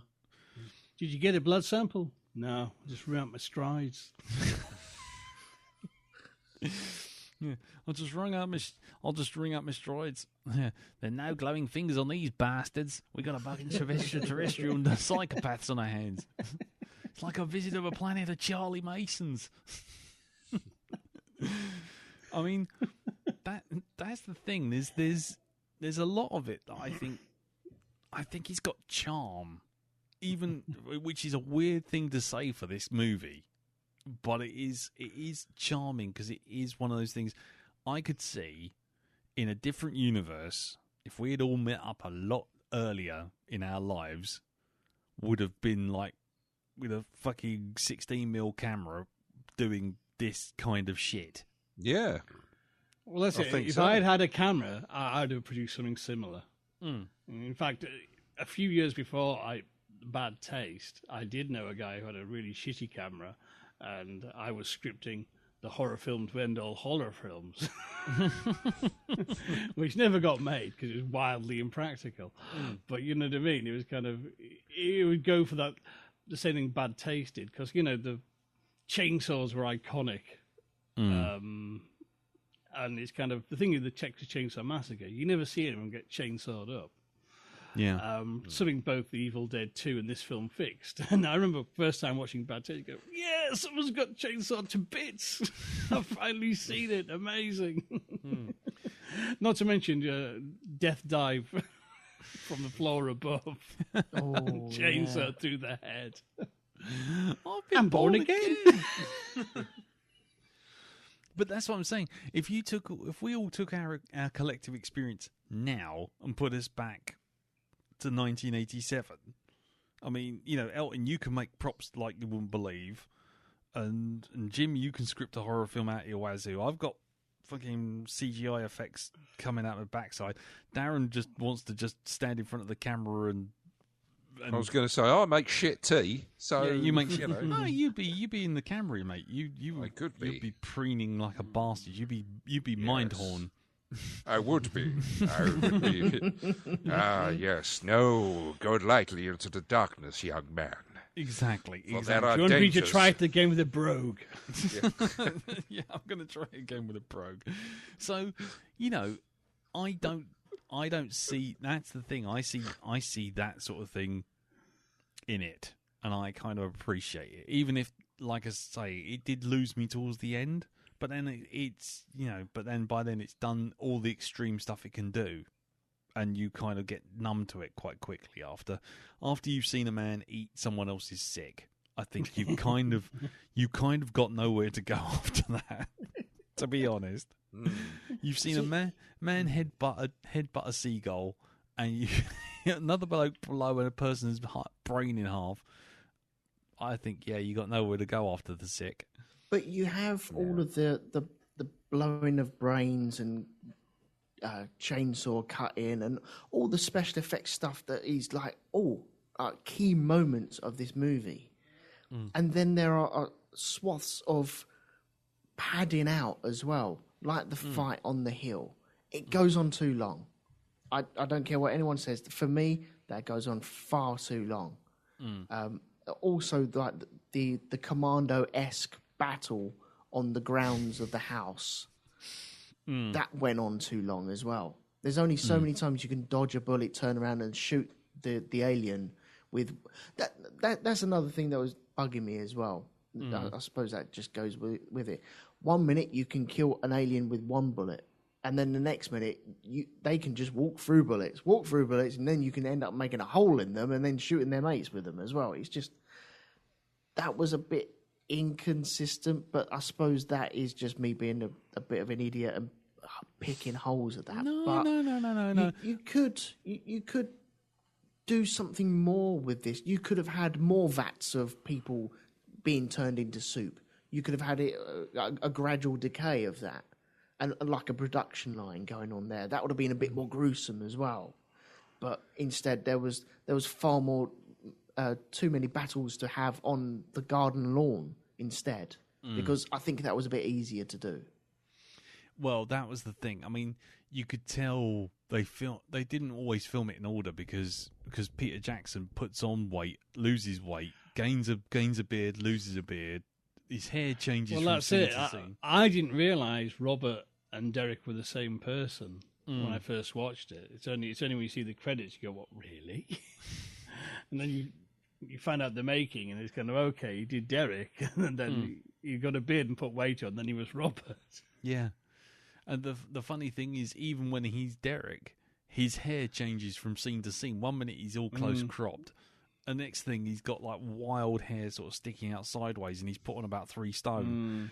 And that's because, as I say, they literally they could only film on a Saturday and a Sunday during the day. It's like, was it me, or did anybody else notice how the actual anything like uniform about the guys that have been taken over, the ones that were the aliens in disguise? Did you notice anything about them that was kind of like similar between even though they're all played by different actors? Well, they weren't. Some of them were actually the same guys.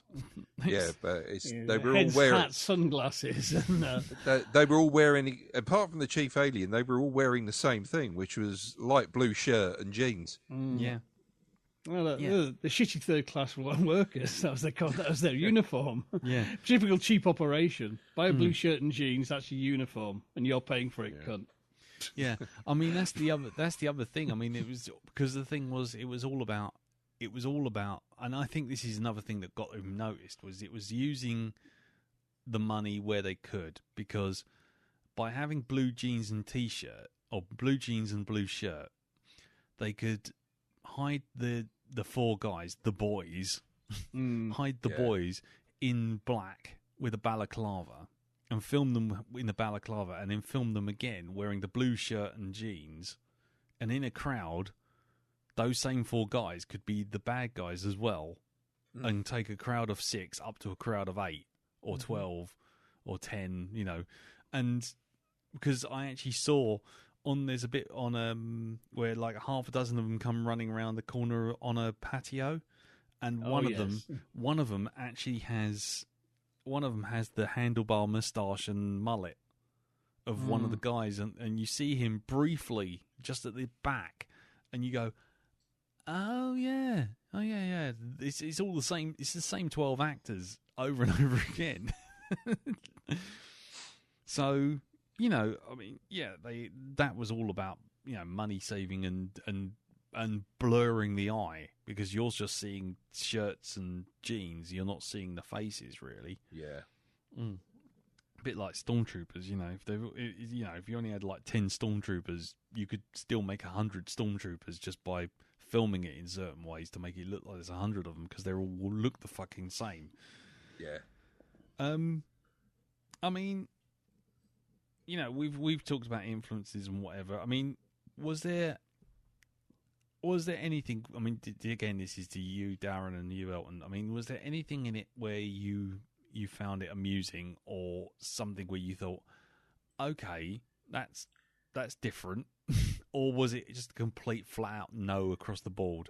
No, I like the sort of next to British comedy of this sort of ilk, where they just basically, there's no frills when you're like, you go local, right? That's what I like about Australian and New Zealand humour. It's very down to earth. It's very sort of where the the American style of doing things is very over the top and very clever, and that this shows how ordinary life can be funny. When put against something like this, imagine life in Bromley. Suddenly, there's an alien invasion, but don't change the way people do things. Nobody's an expert fighter. They're just like Dave the window cleaner, who suddenly haven't learned to use an assault rifle. It's that kind of thing. This is what some of the stuff I loved about things like Shaun of the Dead. Where you had a bloke who worked in the equivalent of Curry's, is like, everybody's depending on him now. Yeah. Because he's suddenly become Rick Grimes. It's... I love that. I love that. That is one of the endearing things about this. That kind of very no bollocks sort of way of doing things. Yeah. It's not overacted. It's not... It's just normal people. This is how it would be. So I like that about it. Right. What about you, Elton? Anything? It's definitely not a no across the board from me, because I see that there is some sort of appeal, and now once again we're talking about it. I'm having more fun talking about it, which will that will highlight my viewing next time round. I'll be happier to watch it. Now I know what I'm going into. Now I know what I can look for and what I can ignore. And yeah, it's definitely not a flat out no. Don't worry about that. Yeah.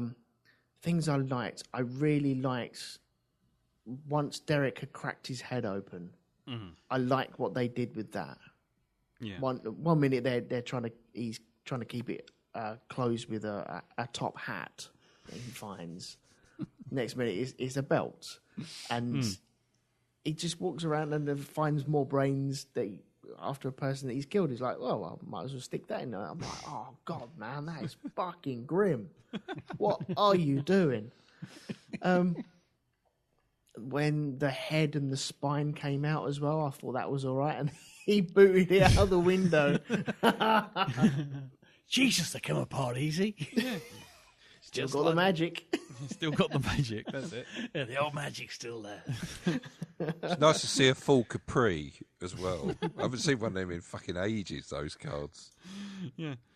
My bloody car. He's blown up my bloody car. Yeah. Yeah. I didn't find the sheep blowing up as funny as I should have, I don't think. I think I was more impressed with the way that the rocket went into the house, through the house, dodged. I was trying to work out how they did that, because I thought that was very well done. How the rocket actually went through. It was actually on a nylon wire. Oh, was it? Okay. And it just fired along the nylon wire. I thought that was really good the way they did that. And just sorry to interrupt, but the sheep, the thing with the sheep was because they had a subplot. They had a subplot that ended up being cut out because it was too hard to do, which was a gag about basically there's more sheep in New Zealand than there are people. Yeah. And so there was going to be a subplot where the aliens had taken over sheep, and the sheep were going to be hunting them down. And so they're going to be hiding from sheep, and then finally, like, the king sheep gets blown up by a errant rocket. Right. And it's the only bit they ended up filming, so that got sort of left in. Yeah. There was a couple of camera angles that I was quite impressed with as well. There was one where I think the dude was getting chased in the very beginning, and he hops over a fence and then through the back garden and locked the door behind him. And it kind of panned up, and the camera kept going up and up. And I think there was a cut, and then it went higher and higher and higher. And whenever this was made, when was this made again? Like 80s, 87. Yeah, so 80s. I'm guessing for 12 grand, that's quite impressive. That's someone stood on tippy toes on a ladder somewhere. Yeah. But it looks really, really good. And also they did like a over the head twist cam as well. There was a shot where one of the guys was walking, I think, towards the car through a clearing of trees, and it was over the top, and it followed him but twisted at the same time. And that's not just your hobbyist makers. That's kind of the next level up, isn't it? Yeah. Well, that was something Teresa spotted. I mean, halfway through, she said, a lot of these shots are really good. I mean, they're really... All right, it's filmed on a cheap camera, but you can see he's thought things through and how to present things in a way that's dynamic. It's like that chase shot. That's when she started picking up on it, and especially when he's going along the beach, it sort of goes over the roof of the shed, and down the other side. And there's a lot of actually just nice little shots in it, and it's kind of you can. It's one of those. Going back to it now, you can see kind of, okay, if you give this guy some money, some proper cameras, you will get Beautiful Creatures, which I think is probably his best film. And seemingly worlds away from this. But you can see the roots in here. You can see it, the talent's there. Because the thing was, one of the things he did was they couldn't afford a Steadicam. You know what a Steadicam is? Just down, you know what a Steadicam is? The cam on the camera on an arm that supports itself and all that sort of thing. So they couldn't afford one, so he actually built one himself. Wow. That's how the thing stays so slow. So that bit what you're talking about, Jim, where it literally goes up and over the top of the shed behind him, is actually Peter Jackson walking over the shed. And I think there's one fraction of the shot where you can actually see the ladder, where basically he's literally walking with his fucking camera suspended from a bunch of pipes hanging over his shoulder, holding the camera in place. And he's literally walking up and over the top of the shed and down the other side. And, and we say that the film came out in 87, but if it took 4 years to film, I mean, they were filming in 1983. So that's... I mean, again, that's not forgiving it for not being entertaining for someone or, for people now. I mean, but it's certainly one of those things that puts it in context, shall we say. Yeah, I mean, like I say, I find looking back on it, it's more nowadays. I find it more of an achievement than a full-on entertainment, and I see more nostalgia and history and that kind of thing in it than I do sitting there going, oh, you know what, I really must watch Bad Taste and enjoy it. I don't find myself feeling that, but I feel that when I watched it this time round, I was like, oh, look at that, look how far he's come, look what he's doing there, look what's going on there, look at all these references I didn't know before. And as you say, Jim, the whole nod of the sort of New Zealand humour which would reappear in things like Flight of the Conchords and What We Do in the Shadows, it's all there, it's all right there in front of you, just as like, give it a couple of years and we'll be seeing this again with a much bigger budget, sort of thing. Well, for me, only watching it this time, it did bring it back kind of, when I first saw it, it felt very much kind of like the comic strip. Oh, yeah. And the young ones, and kind of a lot of that, because they version a lot of gross out humour. And that kind of, I know we're all desensitized cunts now, but seeing an evil alien overlord going, some of our guys got killed by some real arseholes, still just cracks me up, because it's that kind of, it's not what you expect to hear from a sci-fi baddie. He goes, wankers. Yeah, exactly. You know what I mean? And that still tickles me to this day. I mean, but probably I am juvenile. I will never grow up.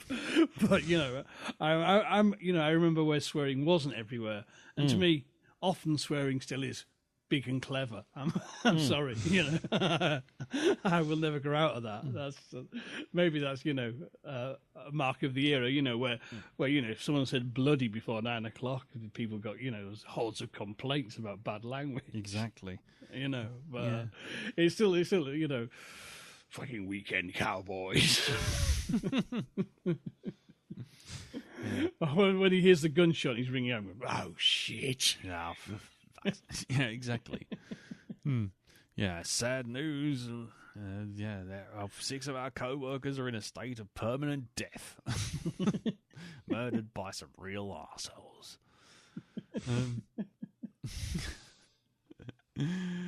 Oh dear, yeah. I mean, yeah. This is package your plans for conquering the world, you Astro bastard.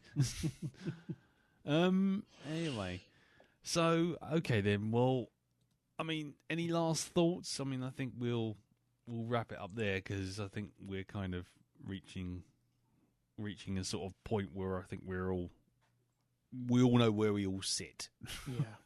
Yeah. Any last thoughts, Jim? Anything? They are there to defend the Earth and the moon. And the moon. Yeah. Don't forget the moon. And the moon. Darren, any last thoughts? Nah.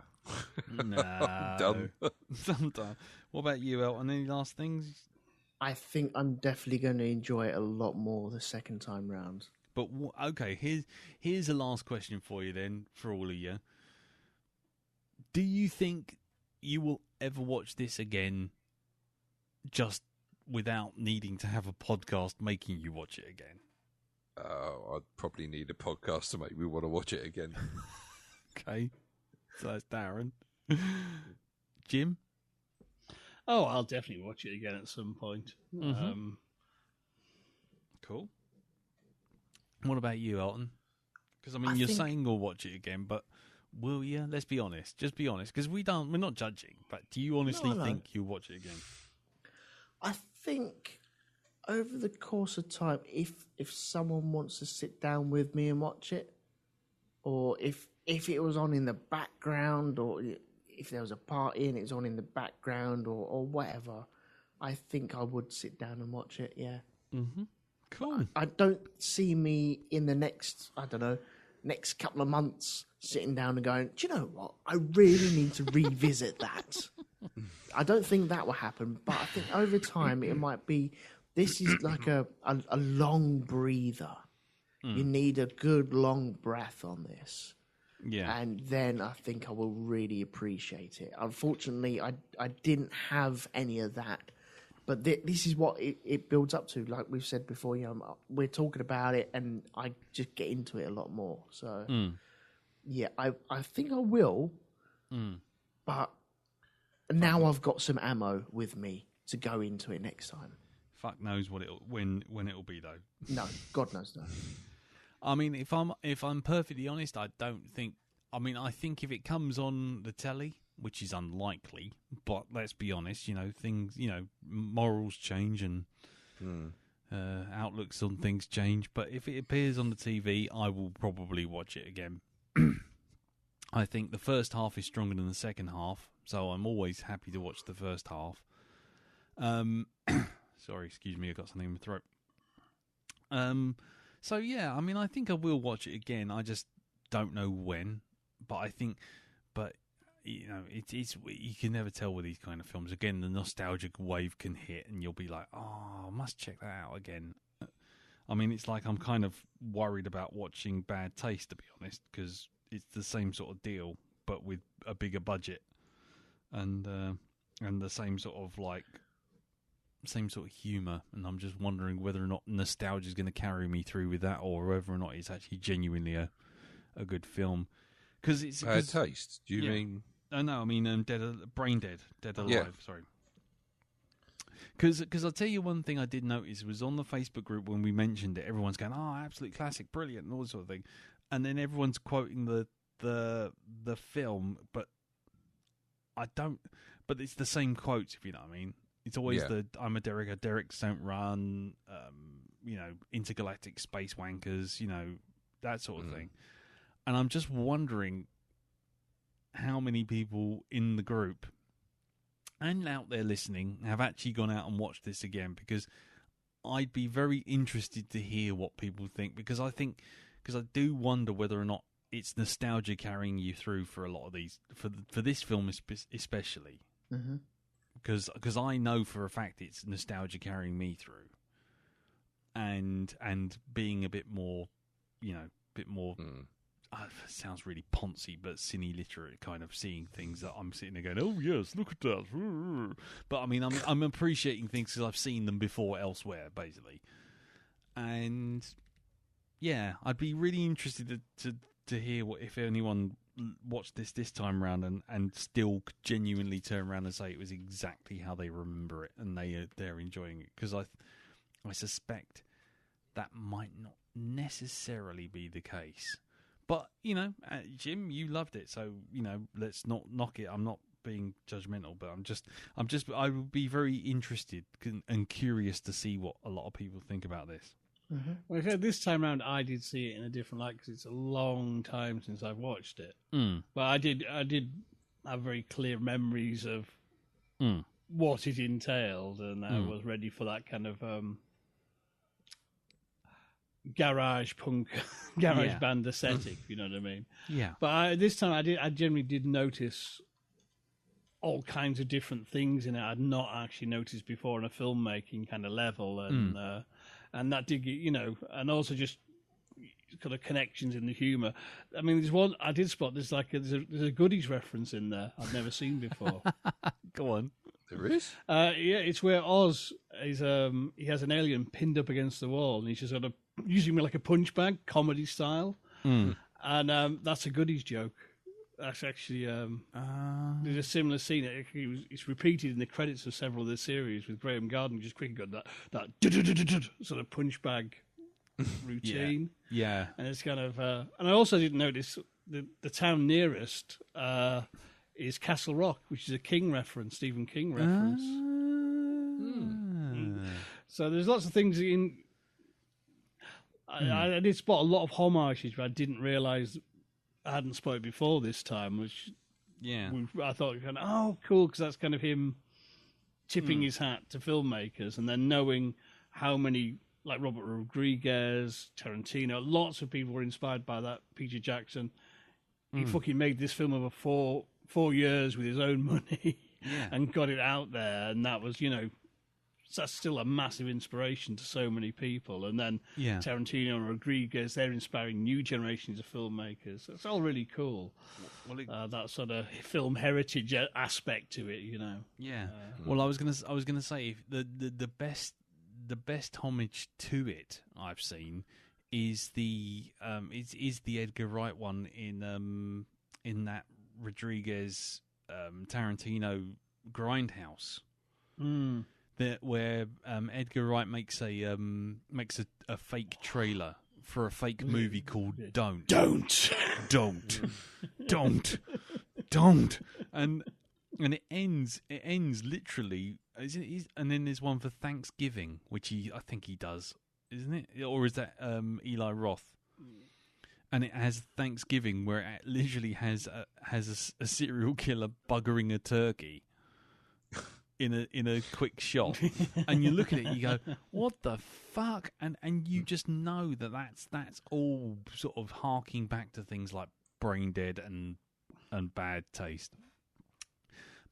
But like I say, I also saw the Texas Chainsaw Massacre one was the one where I literally slapped myself in the head yesterday, going, "Oh, why didn't I see that with the big geezer with Reg, where he just turns around, and just sort of slaps him down." Yeah, slaps him down. Next thing you see, he's basically, "You're going to be lunch."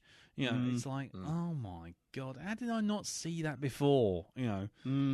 So, I didn't spot that until this viewing. I was like, yes, there it is. Yeah, exactly. So there's lots of stuff like that where I still appreciate it. I think it's definitely got its place in history, but I don't think I can ever objectively review it, because I think now, especially this time round, I think the nostalgia really was full in my mind and I couldn't see around it. Anyway, cool. Well, then let's leave it there. Like I say, if you guys have watched it out there and you want to leave some feedback, by all means do so. Leave it on the Facebook group. Put it in the comments underneath this episode, which will post up in by the time you've read this, or by the time you're hearing this. And we'll read it out next week. Or if you want to leave us a bit of feedback on Twitter, just tweet at me, which is at Black Dog Podcast, or send some email feedback in, which is feedback@blackdogpodcast.com. Right. So, I think that's it for Bad Taste. For the moment, anyway, until we get some feedback next week. Because I know a few people watched it this week, because I've been watching Facebook suddenly going, okay, we'll give this a go. Next film up, we got to talk about this film, because none of us know what it is, and we have not a clue of what we're about to get ourselves into. Yeah. Except perhaps one person. Isn't that right, Elton? Yes. Well, I think I've been far too good for everyone. Oh, Jesus. Recently. Oh, God. I have given you such movies as Colossal, Lord of War, Truman Show, Bronson, Coherence, Inglourious Bastards, and maybe not Devil, but there you go. I've been pretty good to you guys. You have. We've appreciated it, Elton. We would like this to carry on. Imagine them films I've given you already. They're swings. And where there are swings, there has to be some roundabouts. Like a magic one. And boing, time for bed, said Zebedee. Good night, people. Oh, dear. Elton's dropped off the connection. Yeah, go on. Yeah, and, okay. I have some roundabouts for you. Oh, God. And this is a roundabout. This is like the supermassive black hole of roundabouts. It's just gone around Milton Keynes and sucked up all of them roundabouts. Oh, God. Because, man, we have a roundabout right here and now. Oh. It is the magic roundabout, isn't it? That's what you're going to say. It's the film. Dougal and the Blue Cat. It is not the magic roundabout. This is a film. It is a comedy film. And I use that very loosely because... Is it supposed to be a comedy? It is supposed to be a comedy, yes. So it's not an unintentional comedy? No, it's meant to be a comedy. Okay. Clear some space, Dal. We've got to give him the space for his announcement. Go on in. Here we go. I've seen this film once. Oh, no. I thought it was terrible. And, cheers, man. And quite painful. But God damn it, you guys deserve it. So you've forced me into releasing Freddy Got Fingered. Oh, fuck you. Oh, bloody hell. Fuck you, Elton. If I said You're welcome. If I said let's watch U571 instead, would that be... No, I'm willing to... You were right. Now, bearing in mind, Mindhorn on IMDb was 6.3. Bad Taste was 6.6. Freddy Got Fingered, 4.6. Where is this? It is on the Amazon. Oh, I'm hoping that this is one of them films that we go to and find that suddenly it's got on. Oh, you've got to pay for it. Oops, well, there you go. Then can't do it. I'm going there right now. I'm going to write a strongly worded suggestion to Amazon right this minute. Here we go. It is worth... Dear Amazon. It is worth mentioning, we did have Indiana Jones and the Last Crusade, which was 8.2. Yeah, this is true. So, man... Freddy Got Fingered. Are you fucking kidding me? This is what you do to me, guys. This is what happens. I give you good stuff. What did we do to you to give you this? What? I mean, if you want to leave the podcast, just tell us. We'd make a nice announcement, make you a cake. Wow. Yep, this is going to be a painful watch. You fucking not kidding. Okay, Freddy got fingered. Okay, fingered. Oh. I'm just writing that down now. Oh man.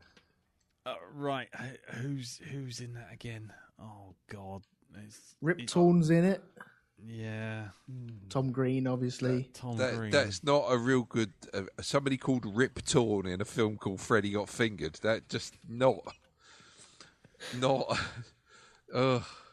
Freddy Got Fingered. Okay, so Freddy Got Fingered 2001 with a score of 4.6 with 4.6 from 45,766 reviews. A lot of people did not like this film. And that's on Amazon, yeah? I wonder if I could sign in to Amazon as someone else before I actually play this, just so my account is never associated with this pilot. Why has it got 4.5 out of 5? Well, according to this, so we got it. Yeah. According to this, he's got the Razzie Awards 2005 for the worst comedy of the last 25 years. Yep. It's got a nominee for the worst picture of the decade. It's the God. winner of the worst movie of the year of 2001. Yep. The Dallas-Fort Worth Film Critics Association also awarded it the worst film of all time. Yep. The Razzie Awards 2002 gave it a worst actor for Tom Green, worst screen couple for Tom Green, and any animal he abuses. I can't let rewatch it. I can't do this to her. I can't do this to her. I'm going to be watching this one by myself. I'm going to take the hit for this one. Wow. Christ. This is I think it's a comedy that misses the mark by a long way. It's also got the Teen Choice Awards 2001 nominee for the film that your parents did not want you to see. Do you know what? I haven't seen Julie Haggerty since Airplane, and it's just, I mean, Julie, come on. Did you really need the money? I mean, this is the first time I've seen her outside of Airplane all these years, and she picked this film to make a comeback. I mean, Oh, God. she came back and then she went again. By the looks of it. Wow. Okay. Drew Barrymore's in it. He was married to her at the time, I think. Yeah, exactly. I think he was holding her in a basement at the time. So, you want to see sunlight, you'll appear in my film. That's basically it. Oh, there you go. First note under trivia. Actress Alicia Vikander said that it's the worst film she's ever seen ever. Well, there you go. Now, when we say worst film, it's not like Birdemic worst or anything like that, because that has a different Worse than thing. that. This is just a bad movie. Here we go. Mike Stoklasser of the Red Letter Media, which I frequent and love, adore unreservedly, once said in his review of this movie, you could say that this was the second worst thing to happen in 2001.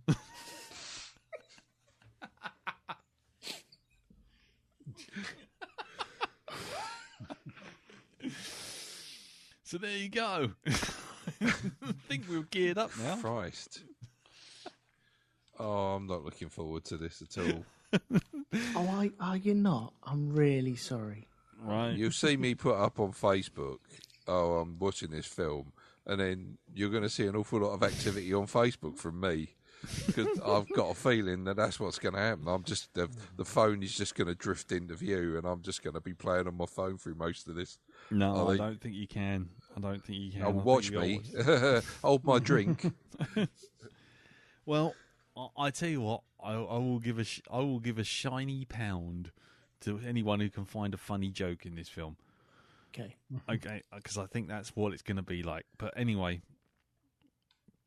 yeah, the Toronto Star instituted a new rating for this film, instituting the first ever negative 1 star out of 5.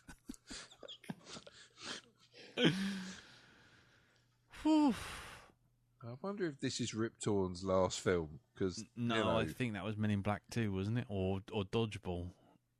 Because it certainly weren't this. I can see him and Raul Julia sitting there in the afterlife, and Raul Julia looks at Rip Torn and says, "Man, with Street Fighter 2, I got off fucking easy, mate. I thought I got off hard, but you, wow, wow, Freddie got fingered, eh?" Well, there you go. Freddie got fingered. Thanks, Elton.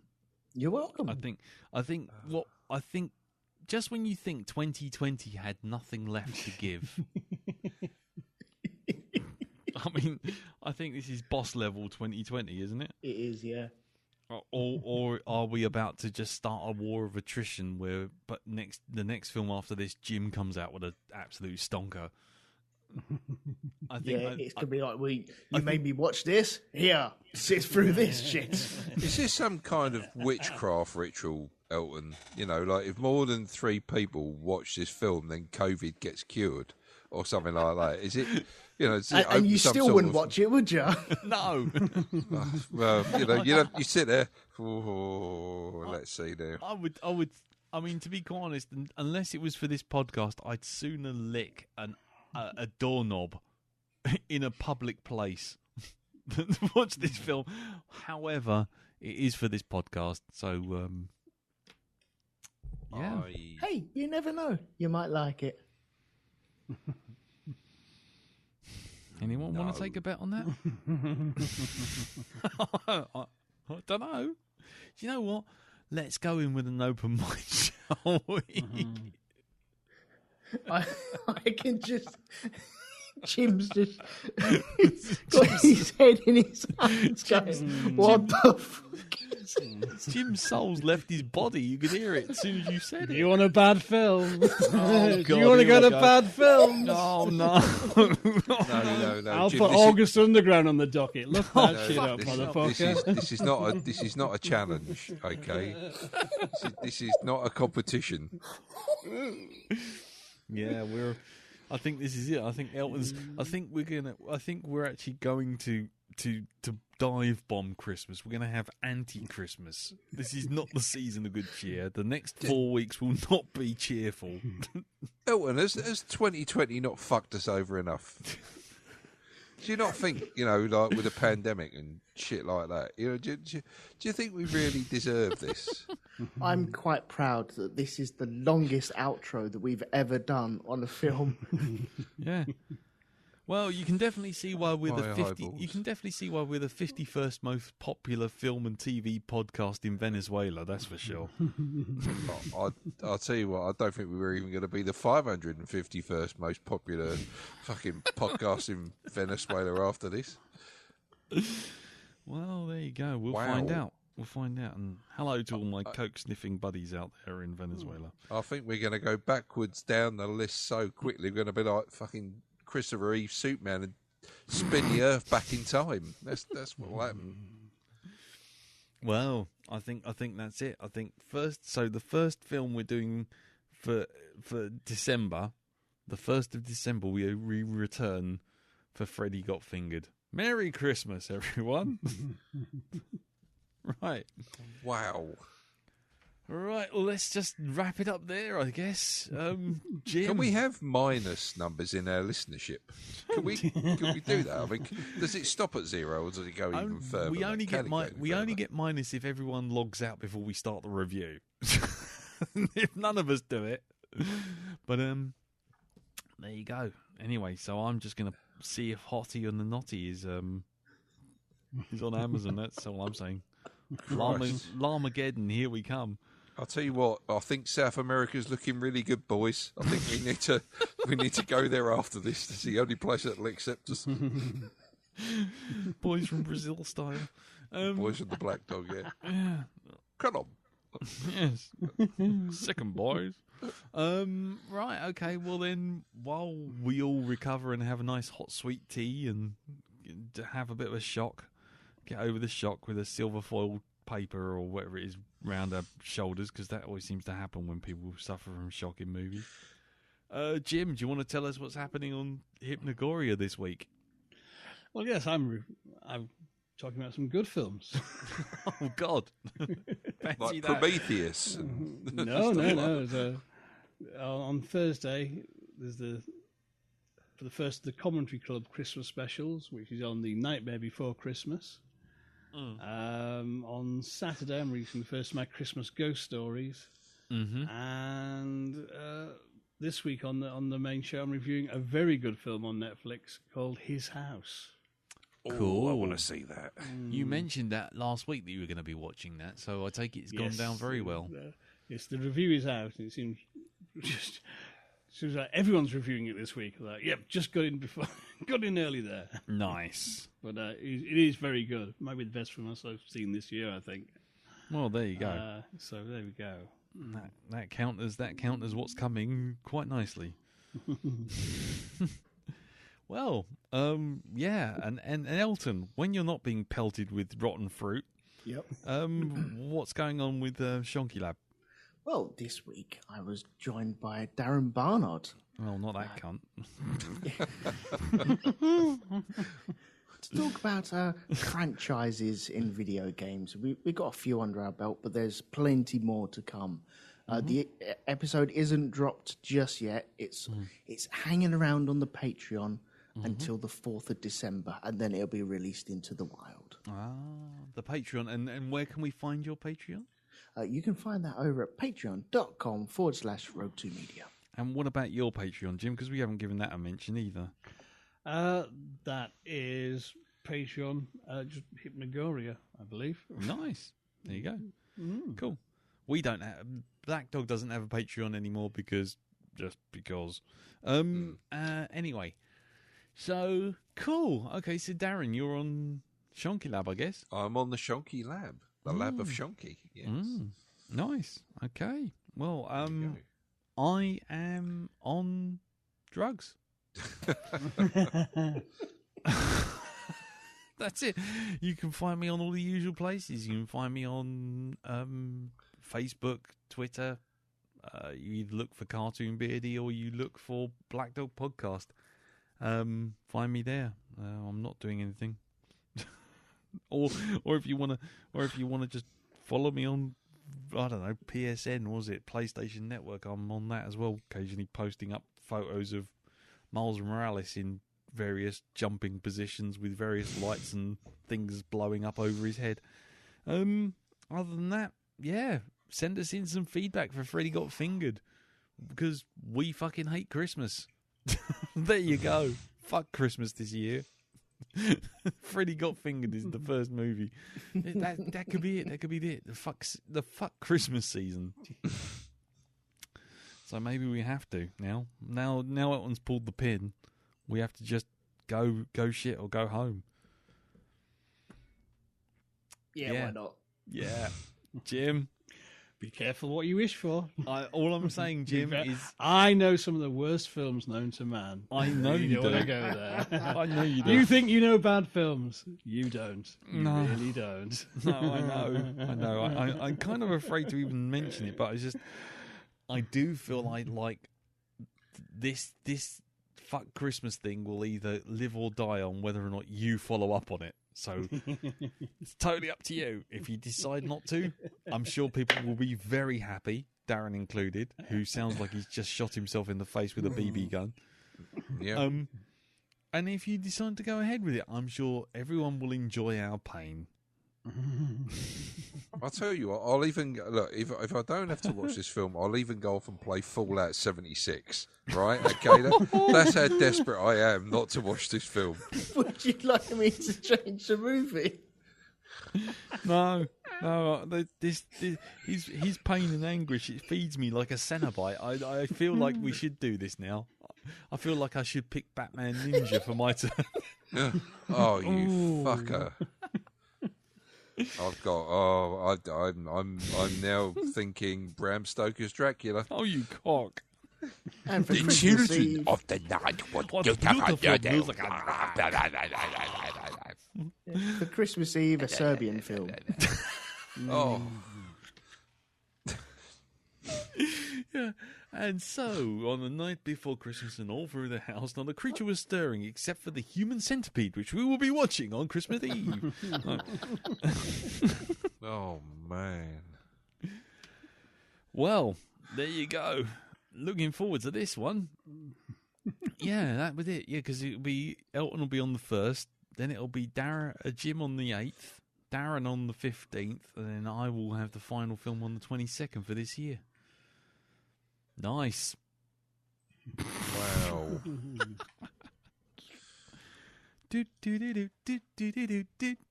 Well, there you go. Merry, merry, merry, merry Christmas.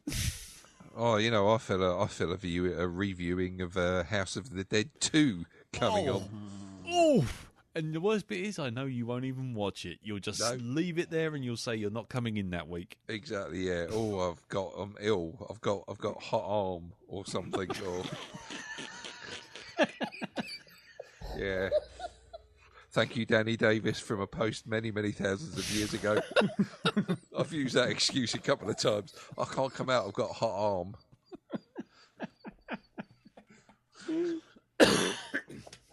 Right. That's it, I think. I think we can't top that. So thank you very much, everyone, for listening. Thank you, Jim. I've got Thank you, bony Darren. kneecap. Thank you, Elton. We'll see you all next week for Freddy Got Fingered, a.k.a. Fuck Our Luck. Merry Christmas, everyone. Ta-da. Yeah, whatever. Bye-bye. Fuck off. Bye-bye. Bye-bye. See you later, everyone. Sorry.